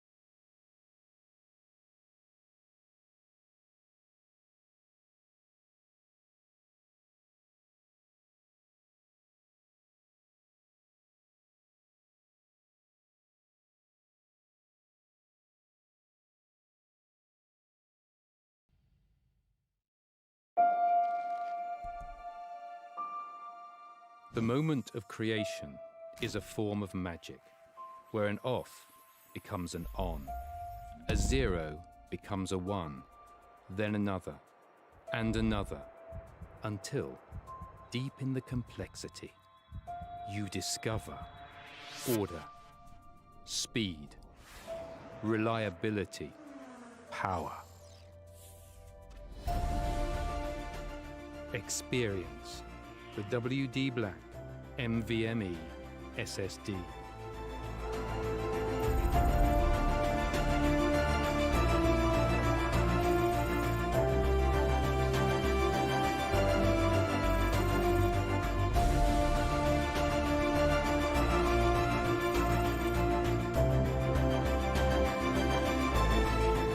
Fueled by darkness. Level up to NVMe SSD performance.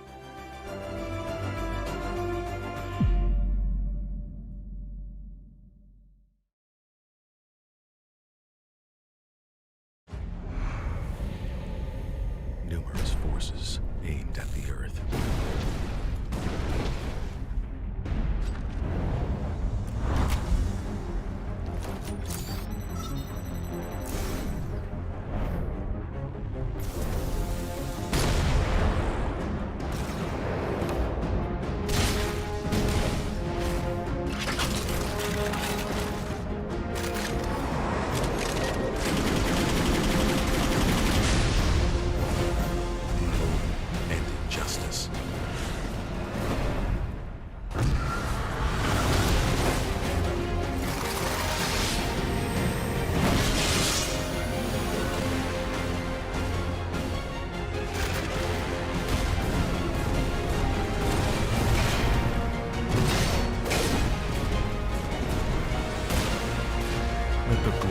battle.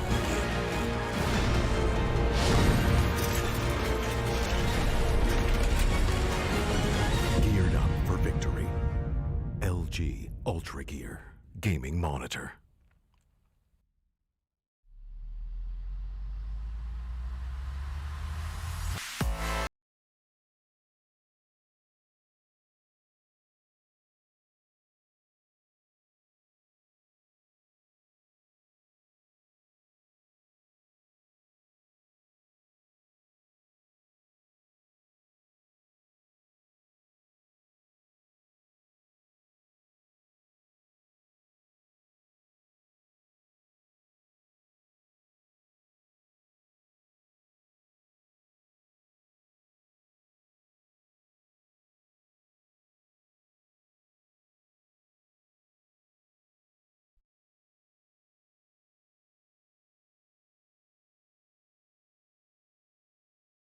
Alrighty then, ladies and gentlemen, welcome back to the WD Black D Esports Club League for Rainbow Six Siege, powered by LG Ultragear in association with ACD Fibernet, Zotac Gaming, and Games the Shop. I am your host once again, Blackjack. Joining me once again is my co-host Foxy, and we are here with the second and final match of tonight on Coastline, which is going to be between the Peacemakers and Phoenix.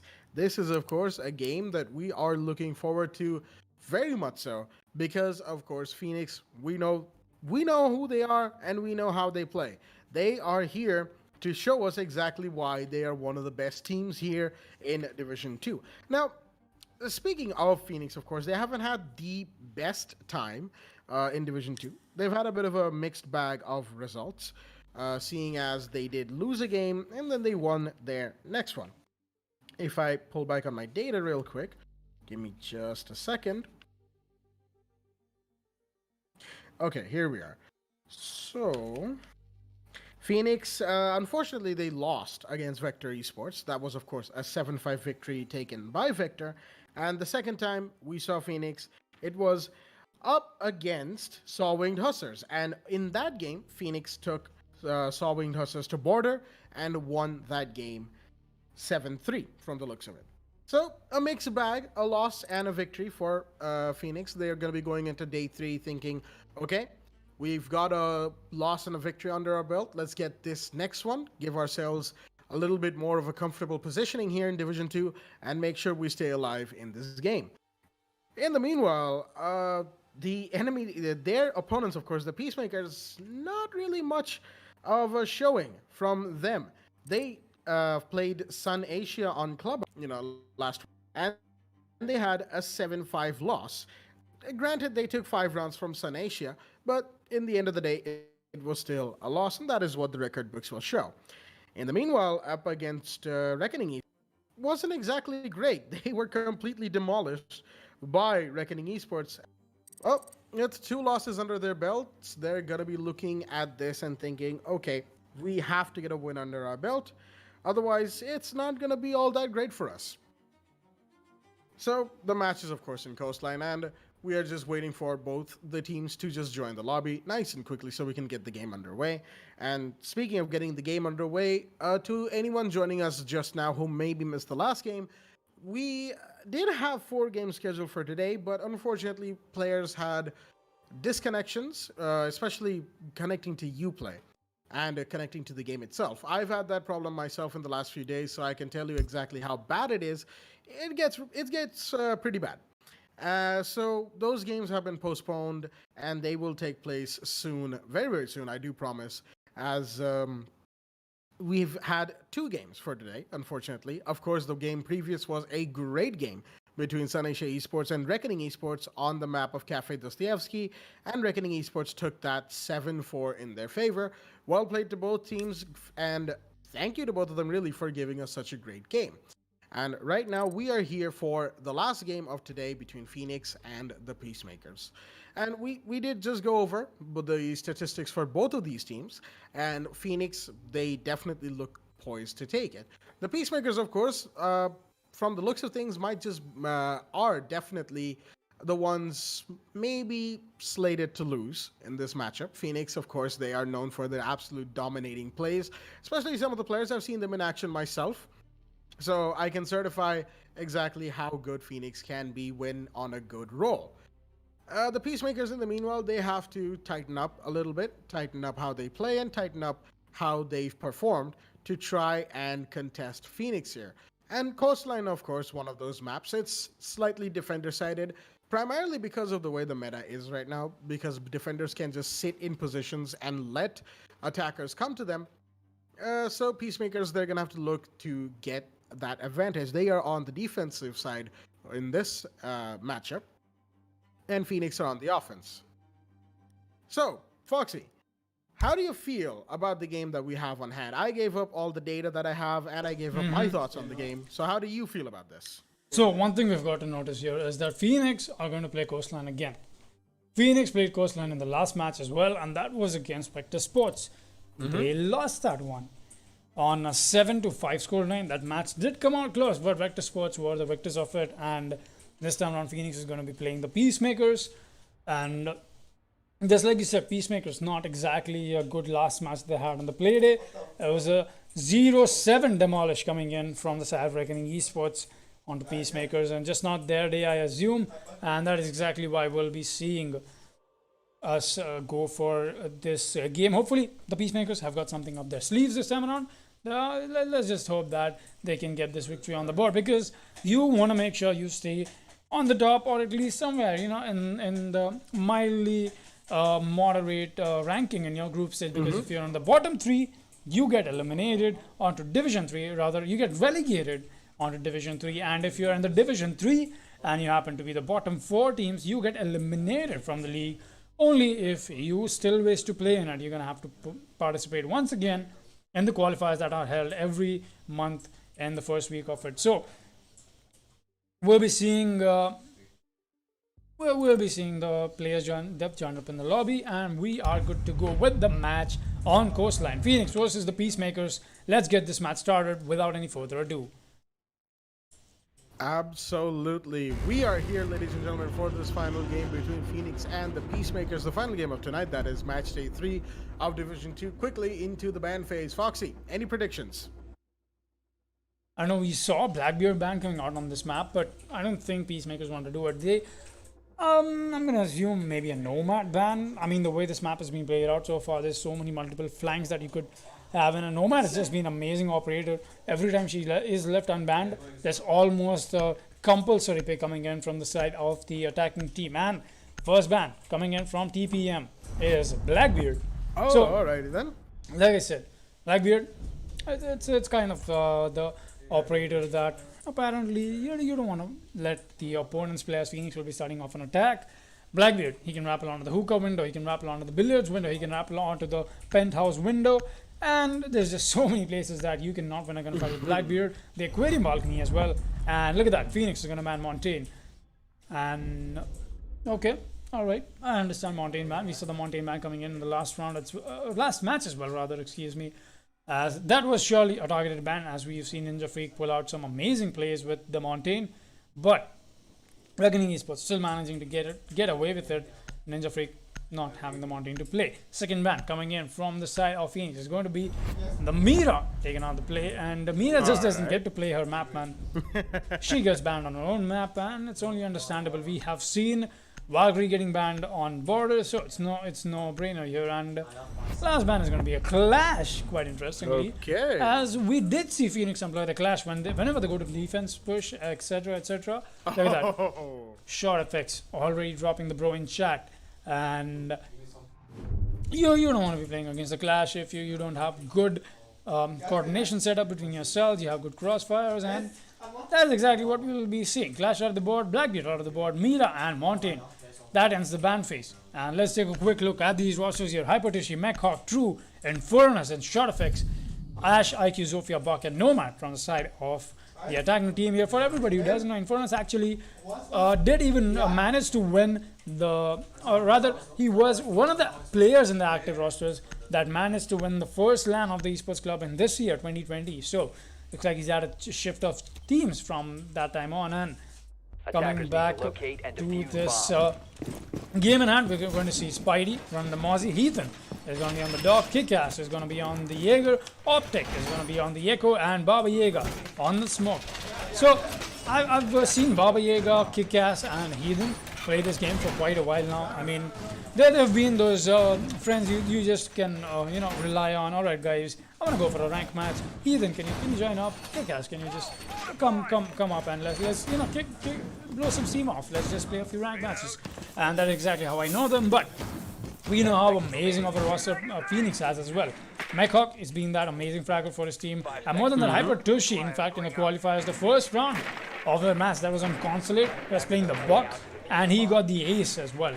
Yep. Infernus, as I know him as quite the support player, has been put on frag-heavy roles recently, as the shift in teams has also brought in a shift in the way he plays, I assume, and that's just giving him a lot of freeway to play, and a little bit of a misplay there, but nothing to worry about. It's just a default camp that he still got it, and it's like Jaeger has no idea.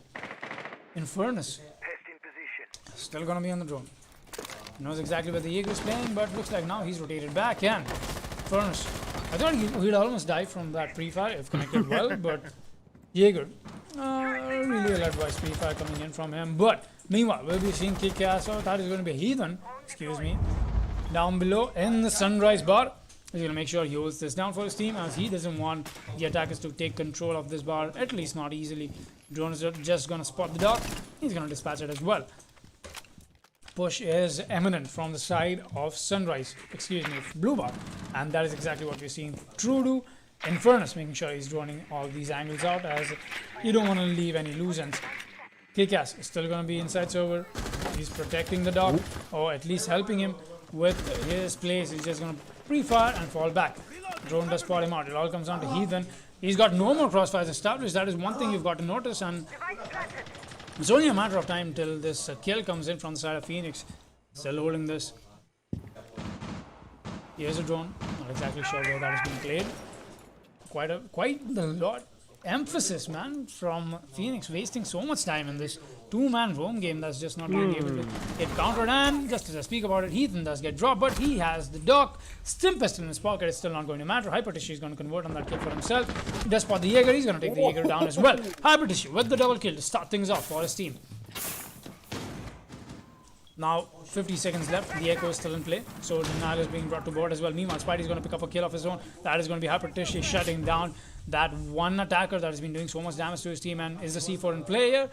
It most certainly will be, as this marks are going off. But the Buck is actually inside the blue bar there.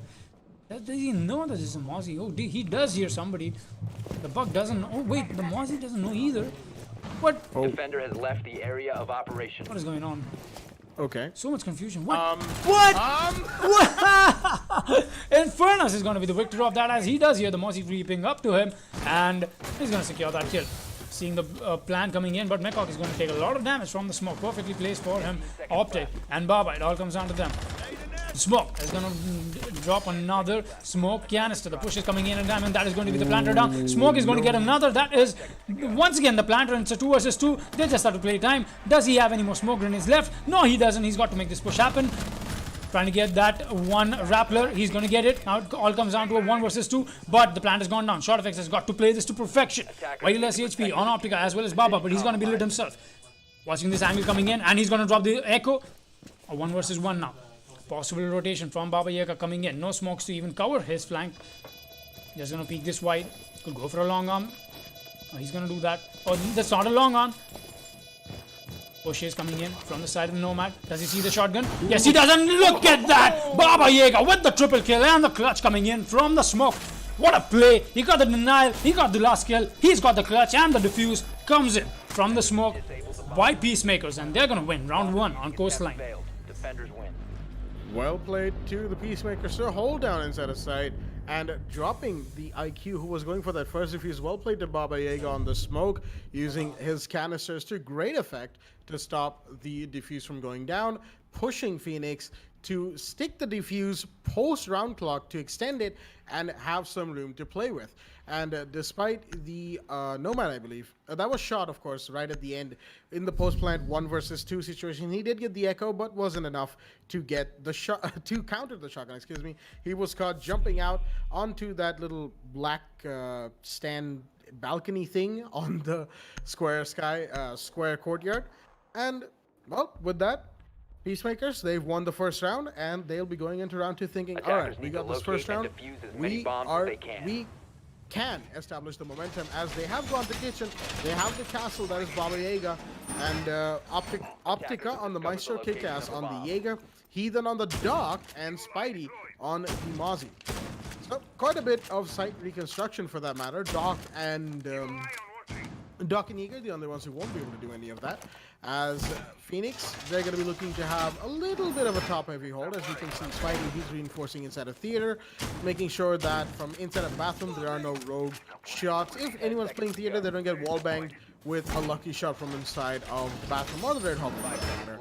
And he's going to reinforce inside of the hallway, facing VIP. Attackers are heading out to defuse a bomb. As Phoenix, they unfortunately lost that first round, you know. I did say before the match began that they like to play a little dominating. And guess what? Peacemakers probably heard me and they thought, all right, this guy's he's talking about Phoenix a bit too much. Let's shut him down. And they definitely have given me reason to watch my words as, ooh, what a shot from Baba Yaga. He's going to take down Hypertition as the Ash once again off the board. Despite the drone work coming out from his teammates, not enough to get the kill, but Infernus is going to trade on to Baba Yaga. In the meanwhile, getting that kill from inside of Hookah, the castle is off the board. And unfortunately, I would say losing Ash is probably a bit of a worse situation than losing Castle, because he's used up all of his... He's probably used up all of his gadgets, his utility, but the Ash has so much to give. She has flashbangs, she has 2 breach charges. She could do so much, especially we know how notorious Ash can be in the right hands, and a Hypertushi certainly has those right hands when he's allowed to play with them. But, you know, not going to be this round, as Phoenix are going to be looking to make up for that operator loss. A shot is actually going to be rotating, repelling on the main window of bedroom as Kickass is just going to miss the buck out there, but the buck is going to peek from inside and he gets the kill along with the IQ to support as Infernus takes down Kickass, and he's going to push into Hall of Fame, into bedroom. But Moz is out here in the hallway. He sees the IQ, but no, he peeks at the wrong time, or looks away at the wrong time for that matter, and True gets that kill onto Spidey, quickly making what was a 4-4 man count into a 4-2 advantage in the side of Phoenix. And now they're going to be busy establishing vertical gameplay. A lot more of an efficient drone clear, and a lot more, well, they've been quicker and cleaner on the push onto the second floor this time around, getting those early kills and making sure Peacemakers have no room to flank, as the white stairs push is going to be happening from the Sophia, that is Macox, of course, and more vertical lines of sight are being established by the IQ, that is True, and the Buck, that is Infernus, using their utility respectively. And there we go. The surface entrance door is going to be pushed. Flashbangs are going to burn out the ADS as more utilities being expelled from the side of the Peacemakers, and it is all going to be down to Optica and Heathen to try and hold off this push. The defuse is going to go down, and he tries to wallbang, but he's not going to be able to.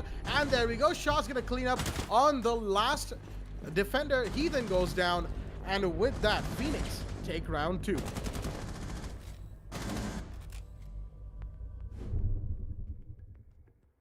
Well done from the side of Phoenix on this attack, this time being a lot quicker and a lot more efficient, and having the wherewithal to take out all of the roamers in good time rather than, you know, waste a lot of time as we saw them do in the first round.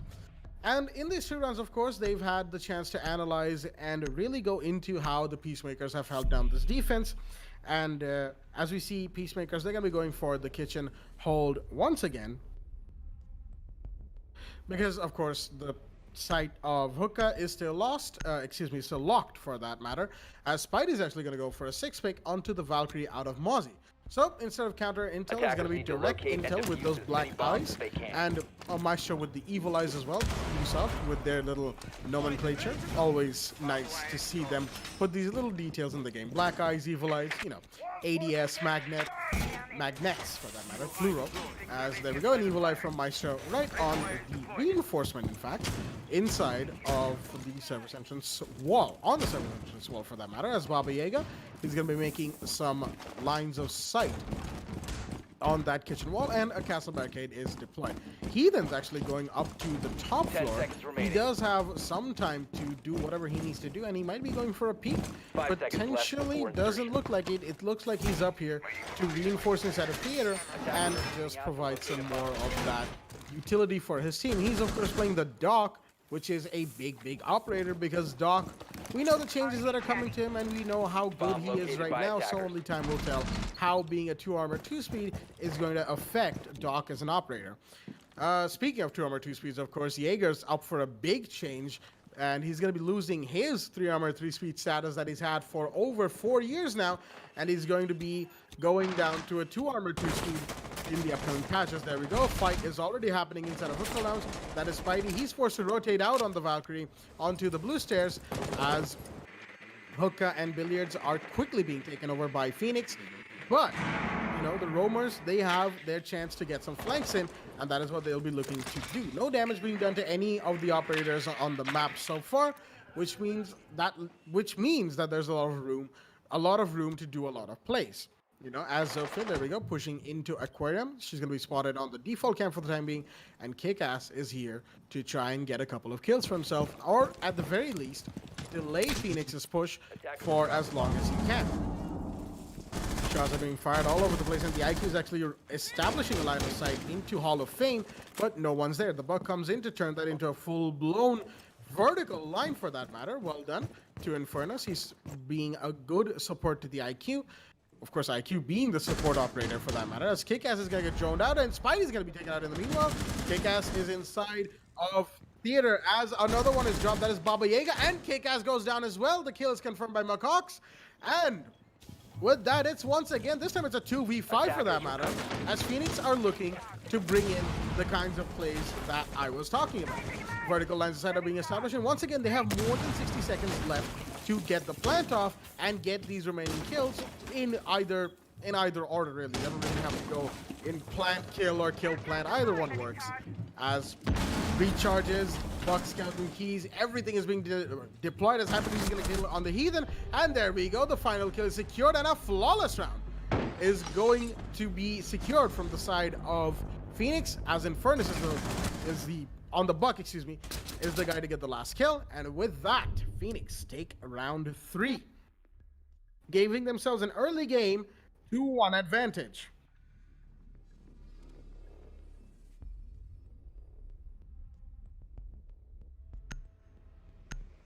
What a round from the side of Phoenix right here, as they are looking to take things in their favor further. They, of course, have established a little bit of momentum, and they'll be looking to take that all the way to a victory. Of course, Peacemakers, they'll be looking at this thinking, okay, we've lost a round. It's not equalized anymore, but we can still take this back. As I did see a 6-pick onto a Doc happen. Looks like Heathen is going to still be playing that operator. As it's definitely going to be an interesting show here, because we're coming back to the Hookah Billiards defense, which is a big site to hold. Excuse me, not a big site to hold, but it's a site that they won. It's a site that the Peacemakers won, and they will be looking to make a repeat performance of what they did in round 1. Of course, round 1 being that round where both teams are just feeling each other out. They're trying to make sure that they know what the enemy team brings to the table, what they if the homework that they did on the enemy team is correct, and going into that mentality, Phoenix are going to have a better idea of how the Peacemakers are going to be looking to defend this site, and they'll be looking to counter that with greater efficiency this time around. Hopefully with a little bit less time wasted. Who knows, as the Ash is actually going to push on the blue bar window and fire some shots into Courtyard. He's not going to connect onto anybody, but he's establishing a line of sight for himself nice and early into the round, actually. Infernus, in the meanwhile, he's on the Buck, and he's going to be pushing, looks like he's going to be pushing Sunrise, along with, of course, looks like the IQ.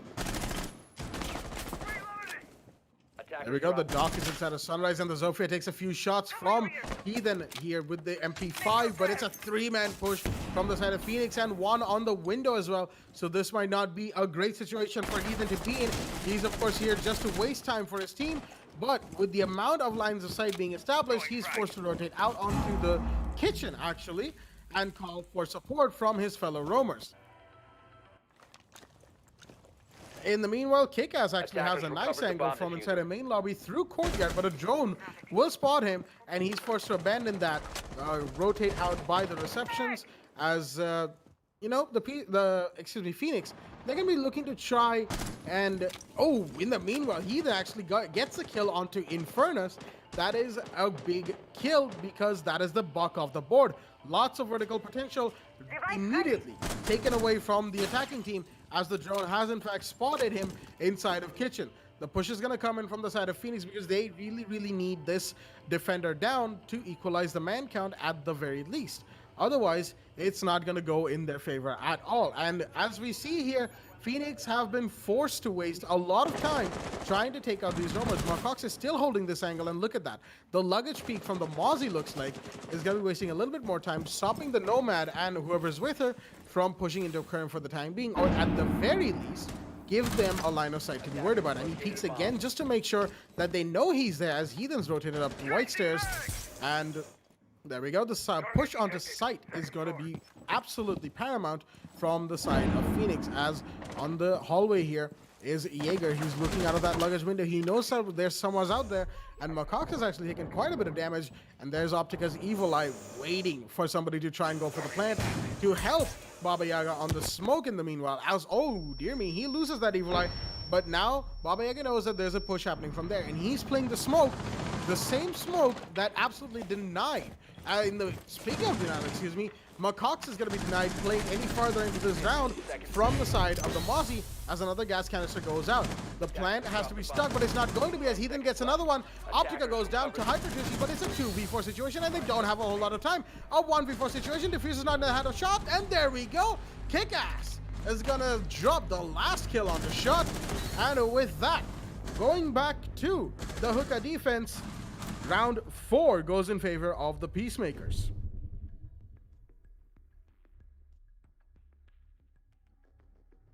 What a round indeed coming out from the defensive side. Peacemakers not giving up. There are the messages loud and clear for them that they are here to win this match. Of course, anyone would be.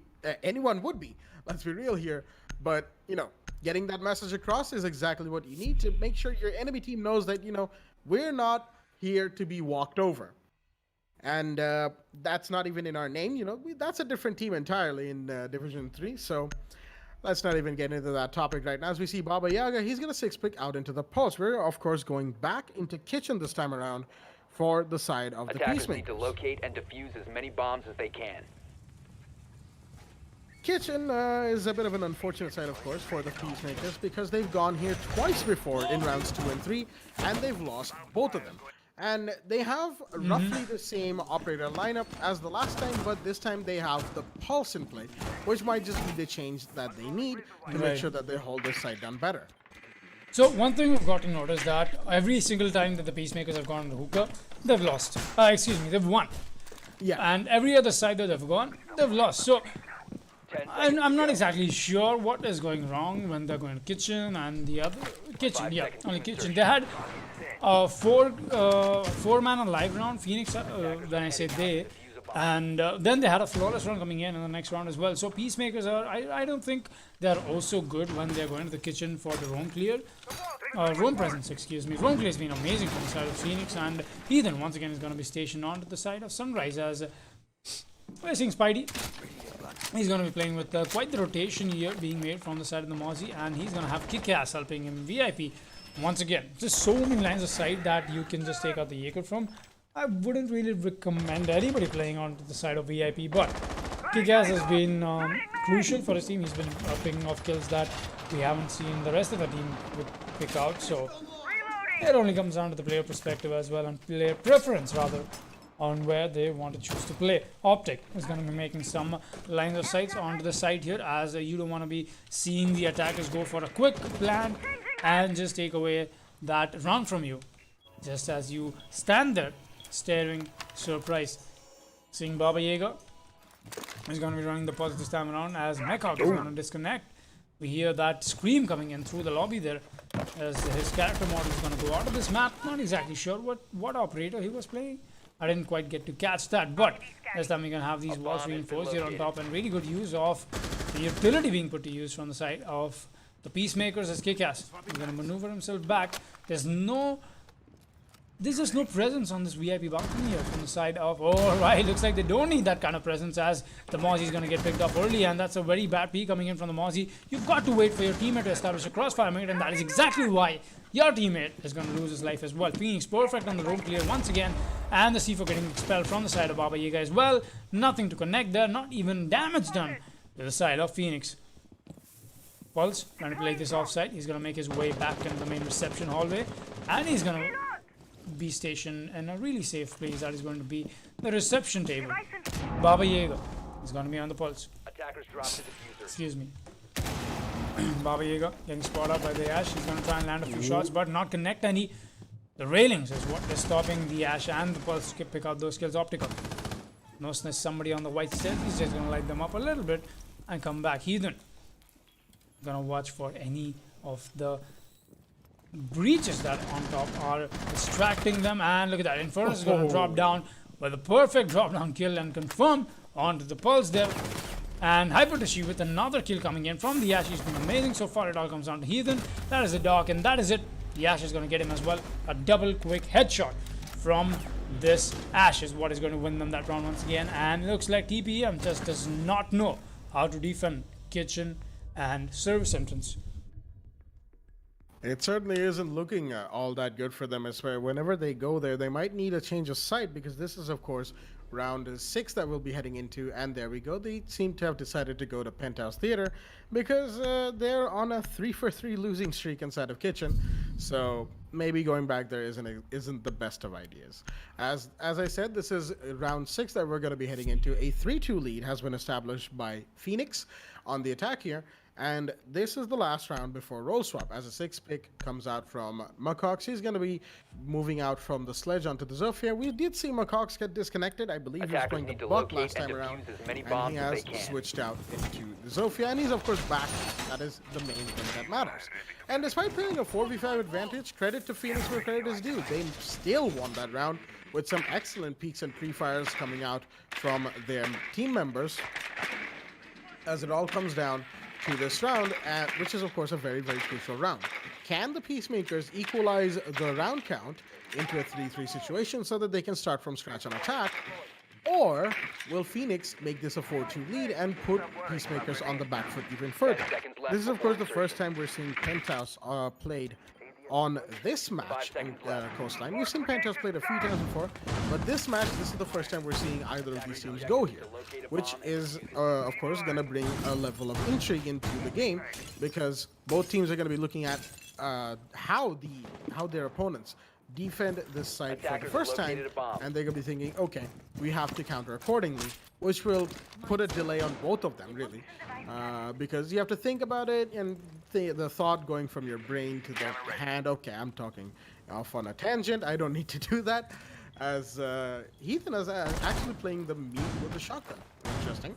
But the SMG-11, of course, being such a great gun, is going to be his secondary. And Spidey's actually down here right outside of main security room, and Buck is inside of the toilets. But looks like Jaeger's going to rotate out through security into the office's side, and Infernus is not going to even know that there was somebody out there close to him. There's a drone that's supporting him for the time being, as he's actually preparing a grenade to be thrown onto the ceiling, and he cooks it perfectly, but he's not going to find anybody for the time being. He then takes a little bit of damage, but nothing to be worried about. But Buck has established an angle onto the door, and he's preparing another grenade. Is he going to get somebody out of this? No, he's not, but he would have, but as he gets taken out, the man count is equalized once again, because True take out Heathen. That is the one I was going to call out there before all that action went down. In the meanwhile, Kick-Ass has actually overhealed himself, and Macox is a little bit low on HP. Kick-Ass playing the dock instead of billiards has an angle into VIP. And there we go. The Zofia speaking, but he sees the head and gets the kill. Macox with a nice headshot will be flashed by his own teammate, unfortunately. As the flash effect wears off, he's going to be holding the flank from inside of Hall of Fame. It is, of course, a 3v4 that the Peacemakers have to deal with as the plant is coming off from the side of Shot. The Evil Eye tries to deny, but it's not going to connect. And there we go. The plant is off. And Spidey is actually below. He's going to have to try and get a kill, but Macox is going to take down Baba Yaga in the meanwhile. And it's all down to Spidey and Optica on the Maestro and Jaeger. As Spidey's going to be taken out on the main door, it's all down to Maestro inside the site to get any kills for himself, but he's so low on HP. He's being peeked from Red Hallway right now. That is the Zofia in there, but he knows that there's someone coming from behind him, and there we go. The Nomad is going to get the kill. And with that, Phoenix are going to win round 6, going into roll swap 4-2 in the lead.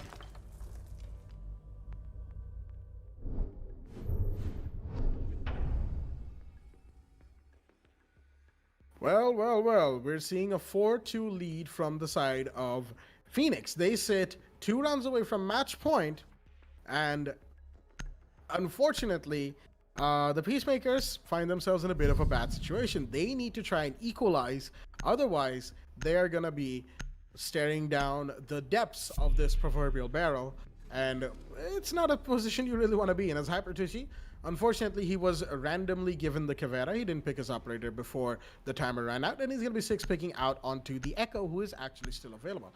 I don't think we actually saw any Echo plays outside of that first round on Hookah from the side of the Peacemakers on their defense. So 1 round of Echo, and then just no show from the Japanese operator for the rest of the first 6 rounds. So Echo making his return appearance, this time on the side of the Phoenix, excuse me, who are on the defense. The roll swap has, of course, gone off for all of our viewers at home. It is round 7. As, yep, they are going to be looking to hold off and win as emphatically as they can on the side of defense post roll swap. 5 seconds left. Moving out to locate a bomb and defuse it. There we go. Shot on the Valkyrie is going to be putting out his Val cams in the ideal spots, but this one, okay.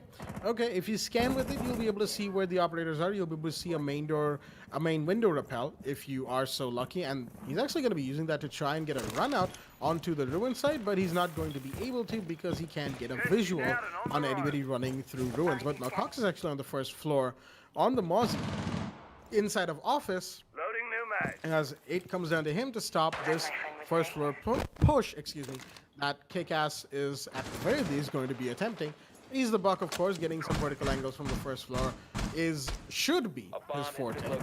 As Baba Yaga is going to take that shot in the meanwhile. That is the Valkyrie of the board, and that's a big kill because shot can be also useful on the Valkyrie for his team, as Optica on the IQ should spot and take out one of the black eyes that are out there. But whether or not he has it, we really didn't get to see, as, oh dear, Malcox takes a shot from True, one of his own teammates, and the Jaeger is going to be there to support the Mozzie from inside of Blue Bar, but Malcox takes a few more shots from outside as there's a 2-stack operators pushing him, and he's going to be taken out right on schedule, as it is all down to the Jaeger, who's going to be taken out by Kick-Ass as well. It's a 2v5 already that the side of Phoenix have to deal with.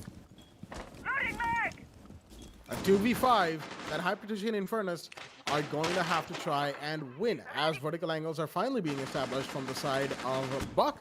That is, of course, Kick-Ass down there playing with all the comfort in the world, as both the operators are just outside, inside and outside of Hook, of course. And as the main window rappel is coming out, it's going to be down to whether or not the Echo stays alive long enough to deny the plant from the attackers, because without him, his Echo drones are merely cameras. And that is something he's going to have to keep in mind as the canister comes up from smoke to delay the push from Aquarium. But shots are being fired from outside on the hallway, onto the hookah window. And there we go. The peak comes out, and what a shot from Infernus. Gets that kill on the last bullet, though. As Optic is going to go for the plant, he might just take it despite the gas canister being out right in front of him. And there we go. He actually hasn't taken any damage at all as Infernus has gone down. And it's now a 1v4, all on HyperTC to try and win this round for his team. Is he going to be able to get this kill? Because the Echo drones didn't work out in the favor of Phoenix to deny the plant. And there we go. What a shot right there. A headshot onto Baba Yaga is going to be the first kill that he gets, but the timer is not on his side, and he has to be also aware of that. Peeks out onto the hallway, is going to not drop the IK, excuse me, and there we go. From inside out the double window, the big window rappel, Spidey is going to be there to take out the last remaining defender, winning the Peacemakers round 7.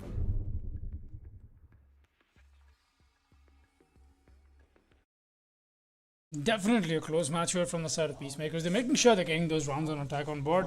And looks like hookah, lounge, and billiards room is just not the site that Phoenix can choose to defend on. We did see Peacemakers winning it out every time they went there, but maybe Phoenix can try their luck when they go to kitchen and service entrance, and that is exactly what we'll be seeing them do. HyperTC on the Jaeger shot effects on the Legion, True on the Valkyrie, Infernus on the Smoke, and Mechhawk on the Mozzie. 43 is the scoreline. And Blackjack, do you think that there's a possible comeback or a possible equalizer coming in from either of the teams here, or rather TPM? Attackers need to locate and defuse bombs. Certain, because they've got to make sure they get these rounds in. More importantly, they've got to make sure they don't let Phoenix go towards match point, because now Phoenix stands potentially 2 wins away from match point, while Peacemakers stand 3. So with the side swap coming in as well, yes, that has definitely changed up the pacing on the way these two teams have been playing. How do you think this is going to fare, Blackjack? Located by attackers. Well, given everything we've seen so far, I'm not as inclined to Phoenix as Phoenix like winning this as I was before the round began, because the Peacemakers, they've shown up guns ablaze, and they've made sure that even though they were in the deficit post roll swap, they've made sure that Phoenix isn't allowed to get away with all that they want easily. And Phoenix on the defense, losing that first round will definitely put a dent in the momentum that they had, but they will have to try and just move on from it and make sure that going into the next rounds here, they improve on the mistakes that they made in the previous round. That was a little bit down to positioning, a little bit down to lack of intel, a little bit down to maybe a miscommunication here and there. And they're going to be looking at their roam game and thinking, okay, we did this wrong, we didn't do this properly, and we have to, improve on that, as we do have HyperTC and True on the Jaeger and Valkyrie respectively on this top floor penthouse room. The double drone stack from the side of Peacemakers is going to be what spots the Valkyrie, but True is one to not shy away from encounters such as these. The main window rappel of penthouse is, of course, what he has to be worried about, because the rappelling angle is always kind of tricky to deal with.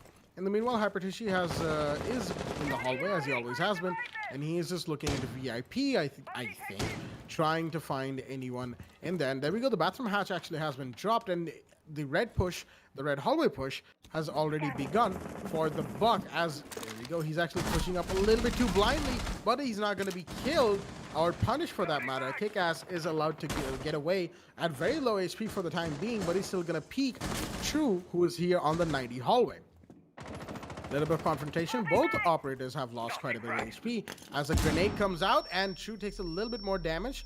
He's down to where Kickass is, and there we go. He looks away at the wrong time as Kickass will get the kill, but Hyper just taking out Heathen as he will be traded out by Spidey on the Nomad, and that is the roam presence pretty much dealt with. There's only Mozzie, that is Macoxy's, lurking on the blue stairs, excuse me, cool vibe stairs, as some people like to call it. Now flashbang gets thrown in his general direction, but he's not going to be flashed. Just a little bit of tinnitus for the time being.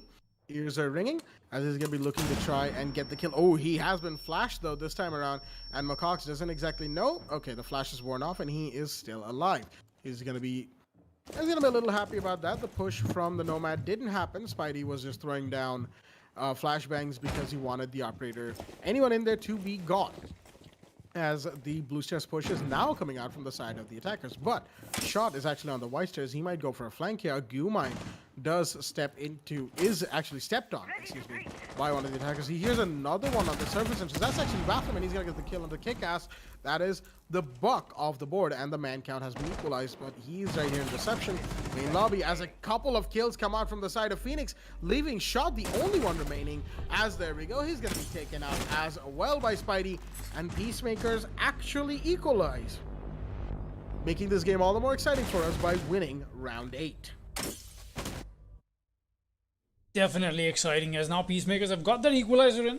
They want to make sure they go to match point as well, but only time can tell how things work out, as Phoenix so far, yeah, they actually haven't won one single defensive round. They are surely putting in that roam presence, but they're kind of getting dispatched early as well, just like we saw the Peacemakers getting dispatched. And Phoenix once again having quite the match on Coastline, very close in fact, as we'll be seeing True running the Valkyrie once again.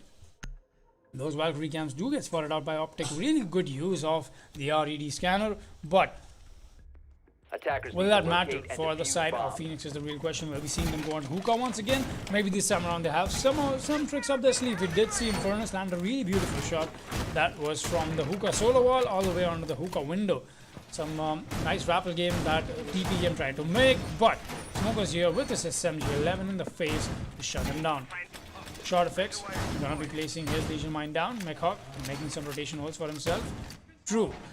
Once again, the Valkyrie, like we said, so much intel being provided by this man here, but just not enough conversions coming in from the side of Phoenix, as they are staring at this a possible. All right, okay, True. I understand if that happens with the Goyo, but no, not with the Valkyrie, man. That is your gadget versus your special ability. You don't mess things up like that, but it's okay. That tends to happen, you know, when you are going against such a formidable team like the Peacemakers, as they've been putting quite the performance on board here for their end. That does happen. True is going to be placing his evil eyes also perfectly. Oh, look at that! He does spot the Thatcher. Thatcher spots him as well. Okay. The drone work from both of them here, and Hypertishi's actually eaten quite a lot of damage there. Not exactly sure from where that tag along came in, but he's going to be tagged along for the while. True, trying to quick peek this. He knows there's a Thatcher there. Oh, look at that peek. Once again, coming in from the rappel game, as we hear Hibana is being dispatched. Is that on the pink wall? Yes. No? Yeah? Yeah. Look at that. Hold being made by the Hibana pellets is surely going to enter the defense a little bit. Infernus already losing quite the HP. True is going to be on full HP, but Hypertishi not on the best in terms of health. But we've seen him pull out some amazing kills despite having low health, and we'll be seeing Baba Yaga. He's just trying to get this barricade open. Optic is going to be watching for his flank as well. And look at that. Kick-Ass is going to drop. True. That's a really important kill coming in from his side, as the Valkyrie is going to get dropped. But Hypertishi is still going to be on the roam game, and he's going to take out Heathen despite the HP disadvantage. Really well played by the Jaeger here. Good gunplay on this man. But will that matter? A 4 versus 4 now, with 2 members on your defense. Also low on HP. He's trying to peek this angle. Does he find the buck, or does the buck find him? Is a real question. Neither of them are going to do, at least not for the while. Hypertishi going for this peak. Possible pre-fire coming in from him, but he's going to get dropped, as the buck is going to notice that. Crouch peek coming in from him. Infernus this time around is going to be onto the pink bar, and Short Effect is going to see if anybody's trying to walk in onto Aquarium. And that is exactly what we are seeing the attacking team do. They're getting also ready, also prepped for making this push happen. Buck is going to make things all a lot more difficult for Infernus to play safely in his smoke, in his comfortable spot, as Optica is going for the plant. He's got the buck to support, but wait, Optic? Optic? No!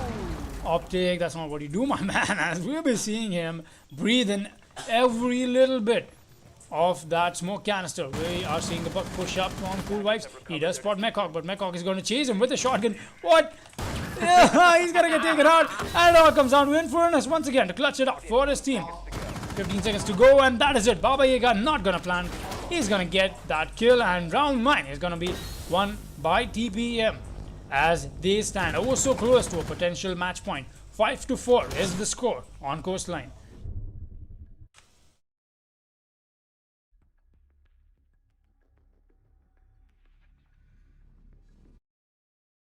Well, with that being said, we'll be proceeding to round 10 here.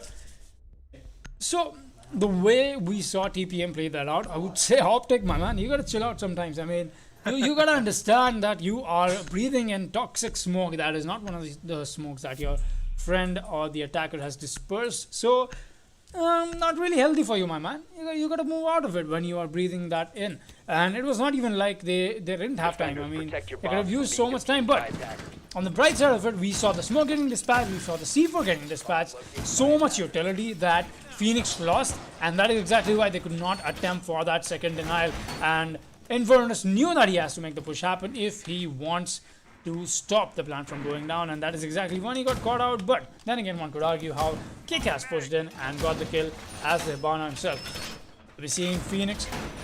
So far, they've lost every single round on defense, and now the Peacemakers bringing guns alive on their end, making sure that they don't allow Phoenix to do that, as they look prepped to take this to match point. But only time can tell what will happen, because Phoenix, you don't want to underestimate them. You give them a little bit of a freeway to convert onto you, and they're going to make sure they do. This time around, we'll be seeing Hypertushi once again establishing drone presence, while Short Effects is not going to be playing the Valkyrie, or rather, True that was not going to be playing the Valkyrie. He's going to go on to the Echo. He's going to play Sight. Short Effects is going to be playing the Vigil instead.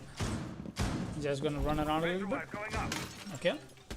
He's going to hold 90, I presume. And with his Visor, he's going to make sure that he doesn't get spotted by the drones. And that is exactly what is going to give him so much freeway to play on that spot. Really good spot. A really good positioning coming out from Short, depending on what utility he has. And he's going to throw off the attackers a little bit here and there. He's got Hypertushi on the Jaeger as well. He's been amazing so far with his gunplay on the carbine, as Short Fix getting a little too anxious, I would say. He's just trying to find any kills that he can. Infernus is going to be in the room, as well as nobody's on site except for Mechhawk and True. They still got the yokai drones. That is what matters the most. You want constant information being traded off for yourself. Infernus still holding this angle down. Thatcher knows there's somebody inside. That is going to be Heathen. But he is scared to push. He doesn't want to lose his life in Infernus. All he has to do is wait the Thatcher out. Baba Yaga making his push through the aquarium already. He's going to be going on to VIP. As a VIP, there's going to be Kick-Ass picking up a fight with the Vigil already. Good soft reach coming in from him, as Vigil is going to drop Baba Yaga, and Heathen is going to drop Infernus and Mechhawk. Quite interestingly, Heathen, the man outside Hookah. Oh, Kick-Ass is going to get the kill on the Short Fix as well. And what a cleanup coming in from TPM. It all comes down to True and Hypertushi. Hypertushi still on the top floor. He's trying to get trying and land his shots, but it won't matter. He gets spotted out, and Optic is going to get him as well, as looks like TPM wants to go to match point. True, only last defender left on the side of Phoenix has to clutch this situation out in a 1 versus 4. Kick-Ass already doing a lot of soft reach on the top floor. Charlie gonna spot the Echo at any time now, and we are seeing the service entrance push coming in from the side of the attackers. They're getting the drone works in as well, trying to relay information on when the Echo is playing, and he does get spotted out from the shield here.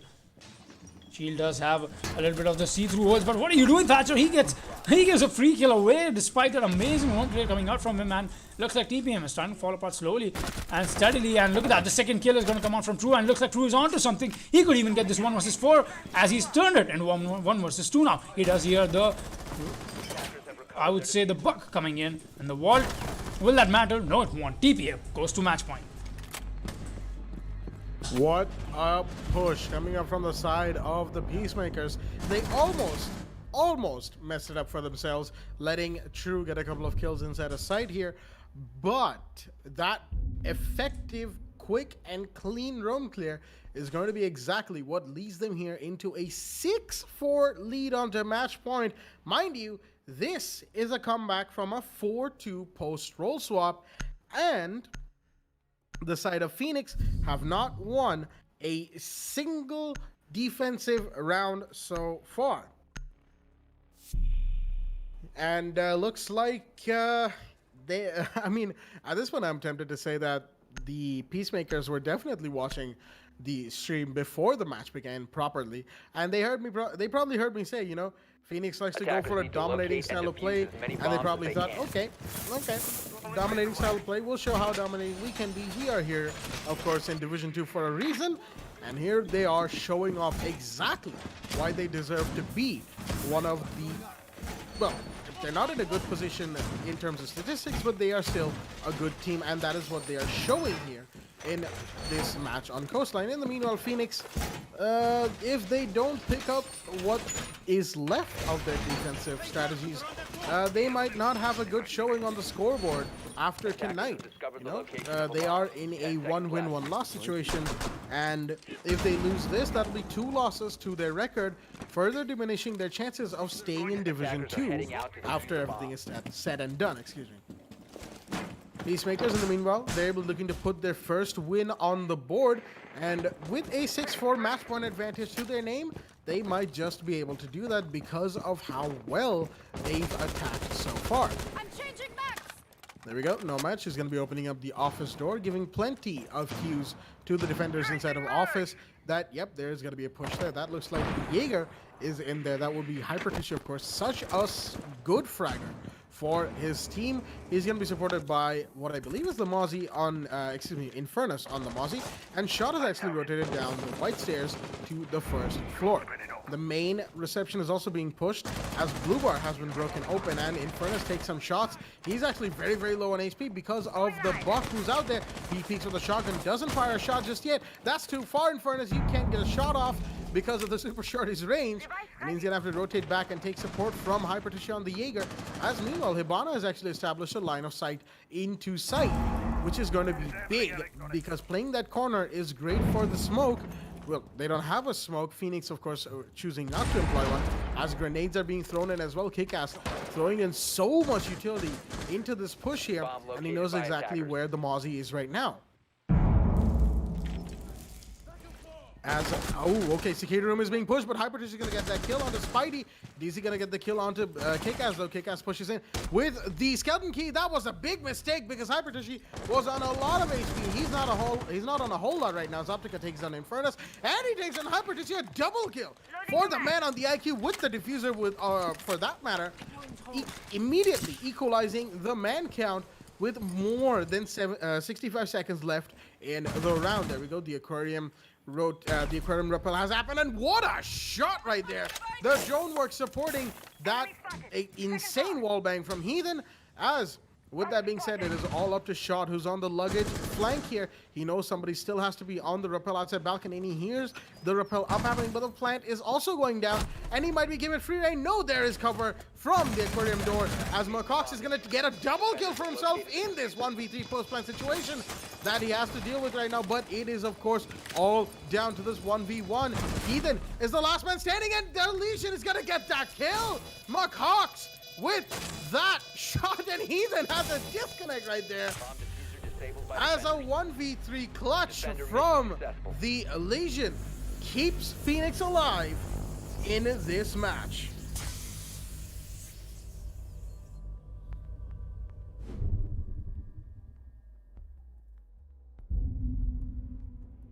Well, with that being said, of course, the Peacemakers have lost Heathen to an unfortunate disconnect.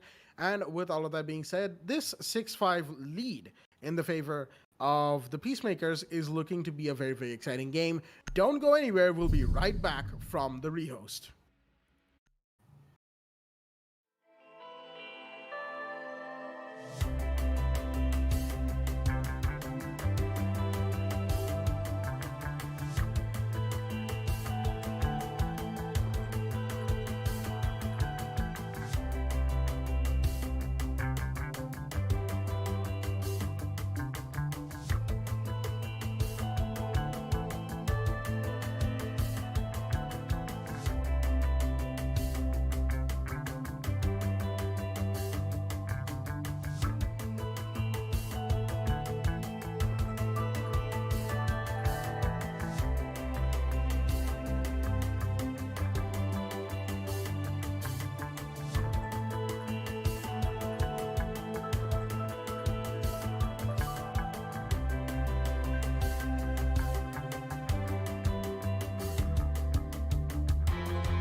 Alrighty then, ladies and gentlemen, welcome back to the WD Black the Esports Club League for Rainbow Six Siege. We are here right back from the rehost on round 12 between Phoenix and the Peacemakers on Coastline right here. And it is a 6-5 advantage for the Peacemakers. They, of course, have staged a bit of a comeback from a 4-2 post-roll swap. And now that it is, of course, post-rehost, we won't exactly get all that much data from the scoreboard in-game.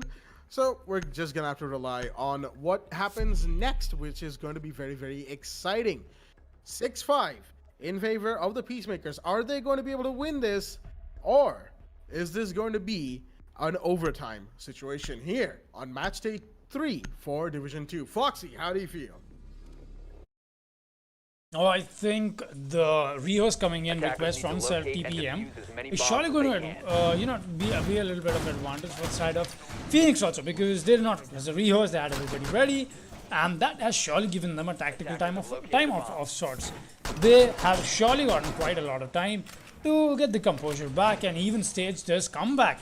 They're only one round away from equalizing it. Yes, sure, the Peacemakers do sit on match point, but Phoenix could still snatch this away from them. Okay, I'm a little confused. Why is the game not showing match point? Why does it read round 12? Huh. It usually shows match point, right? When it's a match point. It should. And we even saw the match point coming in, like in the big banner on the title card. Maybe the game has just decided to show us the number instead. Who knows? Maybe that. Excuse me. Maybe the 100 MB update that we got yesterday has changed very little things in the game. Who knows? Could be. But I'm actually a little scared that I hope I haven't got the settings wrong. But we surely ran a double check on it, and hopefully they are not. And look at that, I do hear the IQ taking off the first yokai. That is going to be true. Losing one of his yokais already, as he's going to be stationed out onto the side of receptions. And quite the play that he is intending to make. We're seeing Mechhawk and Hypertushi on the home game. And once again, Heathen is going to be on a solo mission all the way towards Hookah. Spidey is going to be rappelled on towards the side of Penthouse, and Hypertushi waiting to make a play happen. Possibly get this frag onto Hibana. Oh, it's only a matter of time till he gets some information relayed off. You don't want to stay on cams for long, especially when you're playing in position like this. Oh, okay. He's just going to fall back onto the 90 hallway and pick up a fight anytime now with the Buck. Buck is going to throw out his drone, and he knows there's a Vigil playing in the 90 hallway.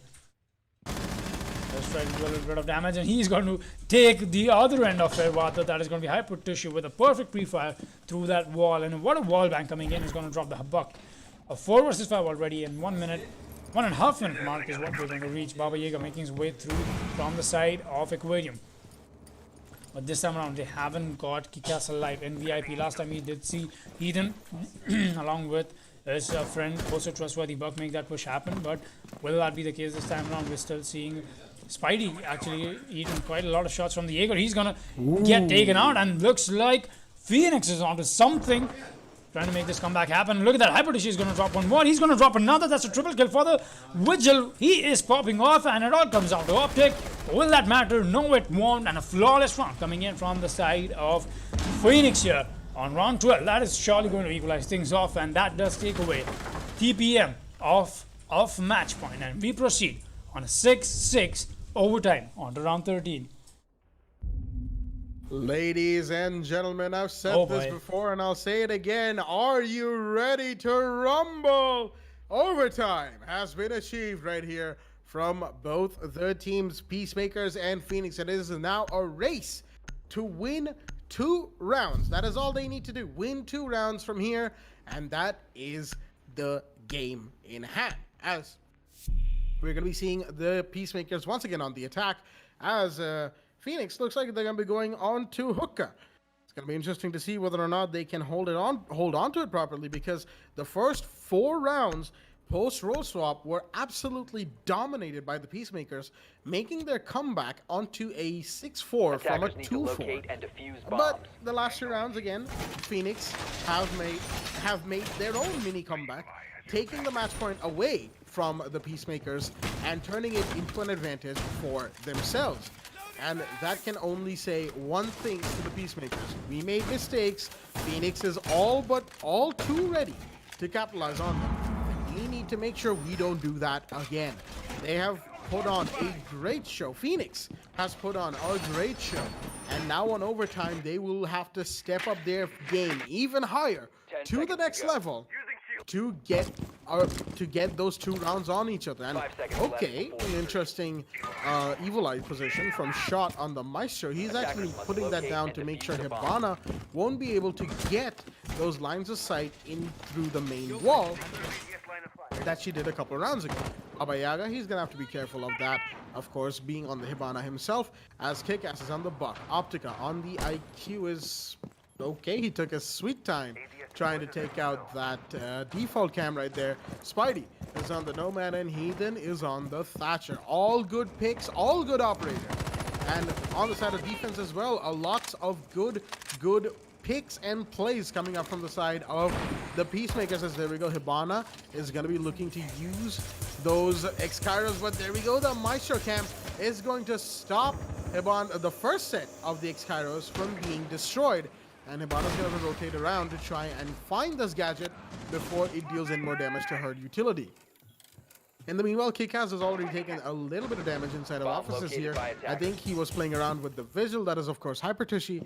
But Hypertushy has managed to get away unscathed. But the drone will spot him right on the main lobby. And this might just spell his doom if he's not careful enough. There is a rappel on that security room window. As there we go. Nomad's, one of Nomad's air jabs, of course, is going to hold down that flank for the time being. And as more droning happens from this roam clearing duo here, they need to get this vigil, otherwise it'll be lights out. In the meanwhile, Aquarium Push is also being secured. I believe that is the Aquarium Push anyway. As for the most part, it's a 4-man hold inside and around site. Maestro and Echo and Optica is actually going to drop Hypertushy. That is a big kill because Hypertushy, he was also instrumental in getting Phoenix to overtime. And now, in overtime, he has been dropped. He's the first one to go down as Phoenix is looking for this side push oh so quickly.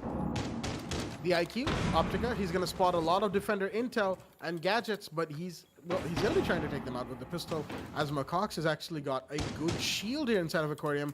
With the hatch being reinforced behind him, he's got a good place to play, and he has an ADS to support him, and this might just be the play that that Phoenix needs to get themselves to overtime match point. There we go, the peak happens and the Nomad goes down as Macox gets the first kill for himself. He knows that there's another one inside of luggage and he downs him. Heathen is down, and is he gonna get the third one? Yes, he is. Macox right here dropping Optica with the diffuser. He's just trying to confirm the kill, but he knows that there's somebody outside on the rappel on the balcony here, as it is down to Kickass on the buck because Heathen is down and he's the only one remaining for his team. And is he gonna get the shot? He's taking some shots from. Oh no, the Jaeger goes down. Meanwhile, excuse me, Kickass will be looking to revive Heathen, but he has the diffuser. And with only 10 seconds left on the clock, this is going to come down all the way to the wire because they have to push through smokes, barbed wires, and evil eyes. And they don't have enough time. Heathen's got to get in here nice and quick. The buck goes down, and the plant will not happen as Phoenix, with a brilliant defense on Hookah, are going to win round 13 going into overtime match point.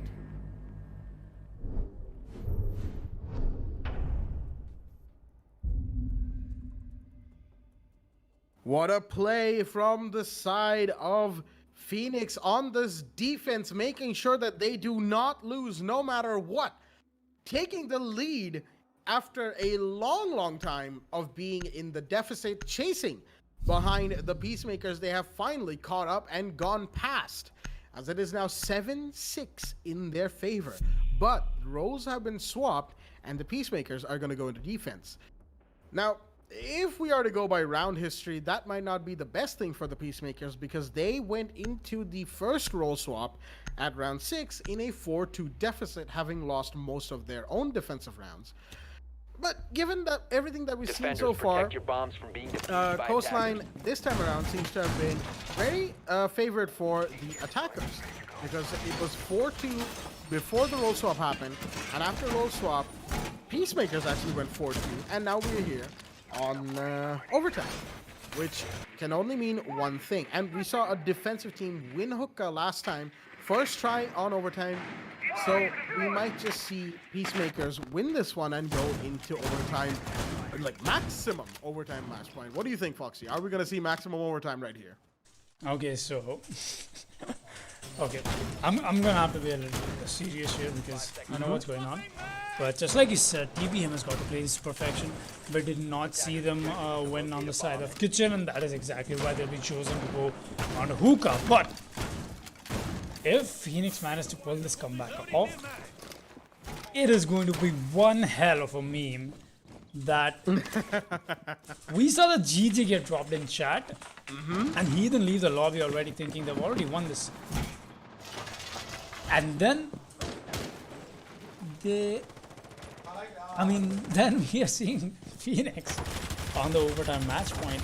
I mean, you know the spaces where it says top 10 images that did not age well.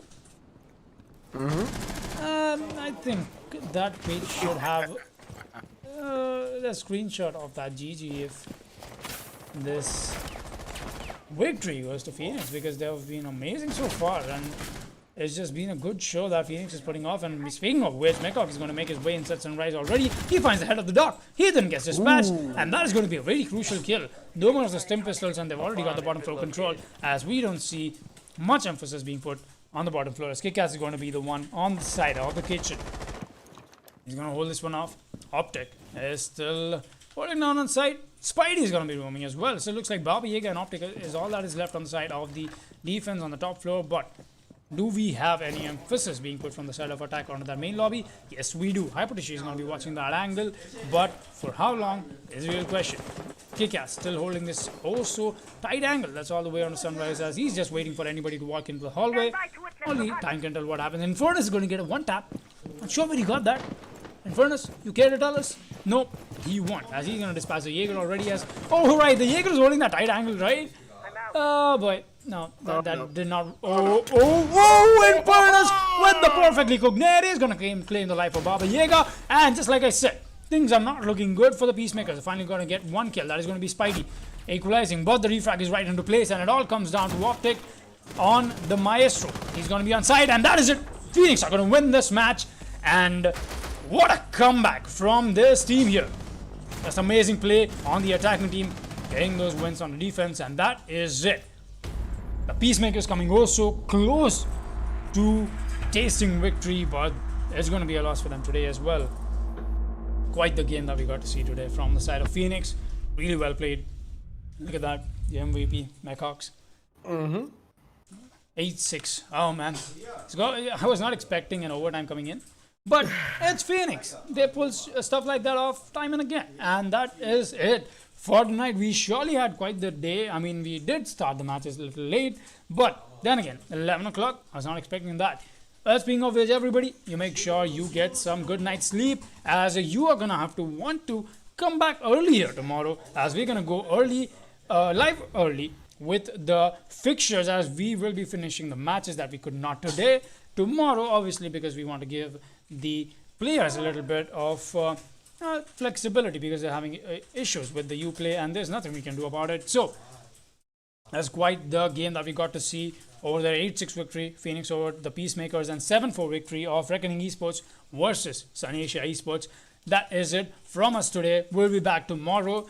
Make sure you are following social media of the Esports Club to get notified when the matches go live, and you are here to support your favorite team. That is it. I'm Foxrock signing out, and joining me is Blackjack. See you guys tomorrow.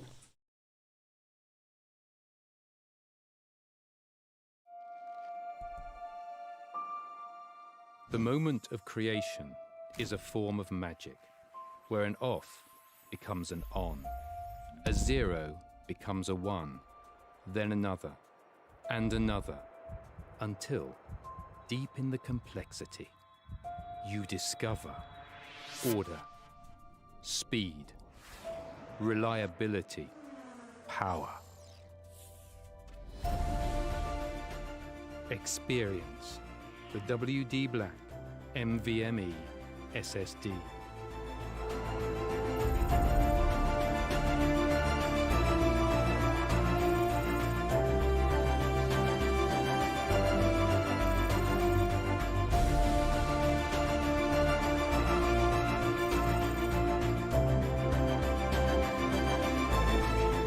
Fueled by darkness. Level up to NVMe SSD performance.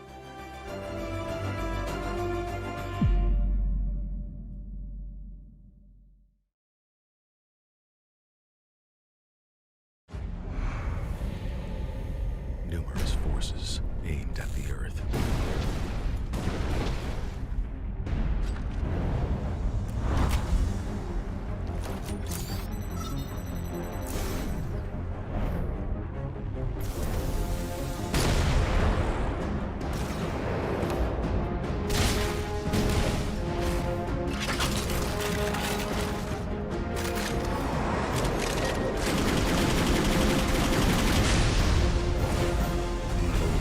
And injustice.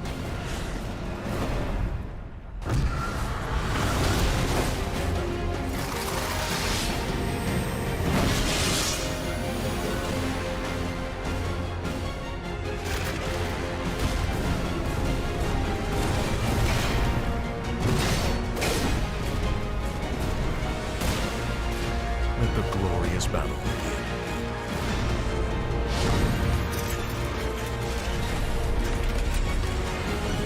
Geared up for victory. LG Ultragear Gaming Monitor.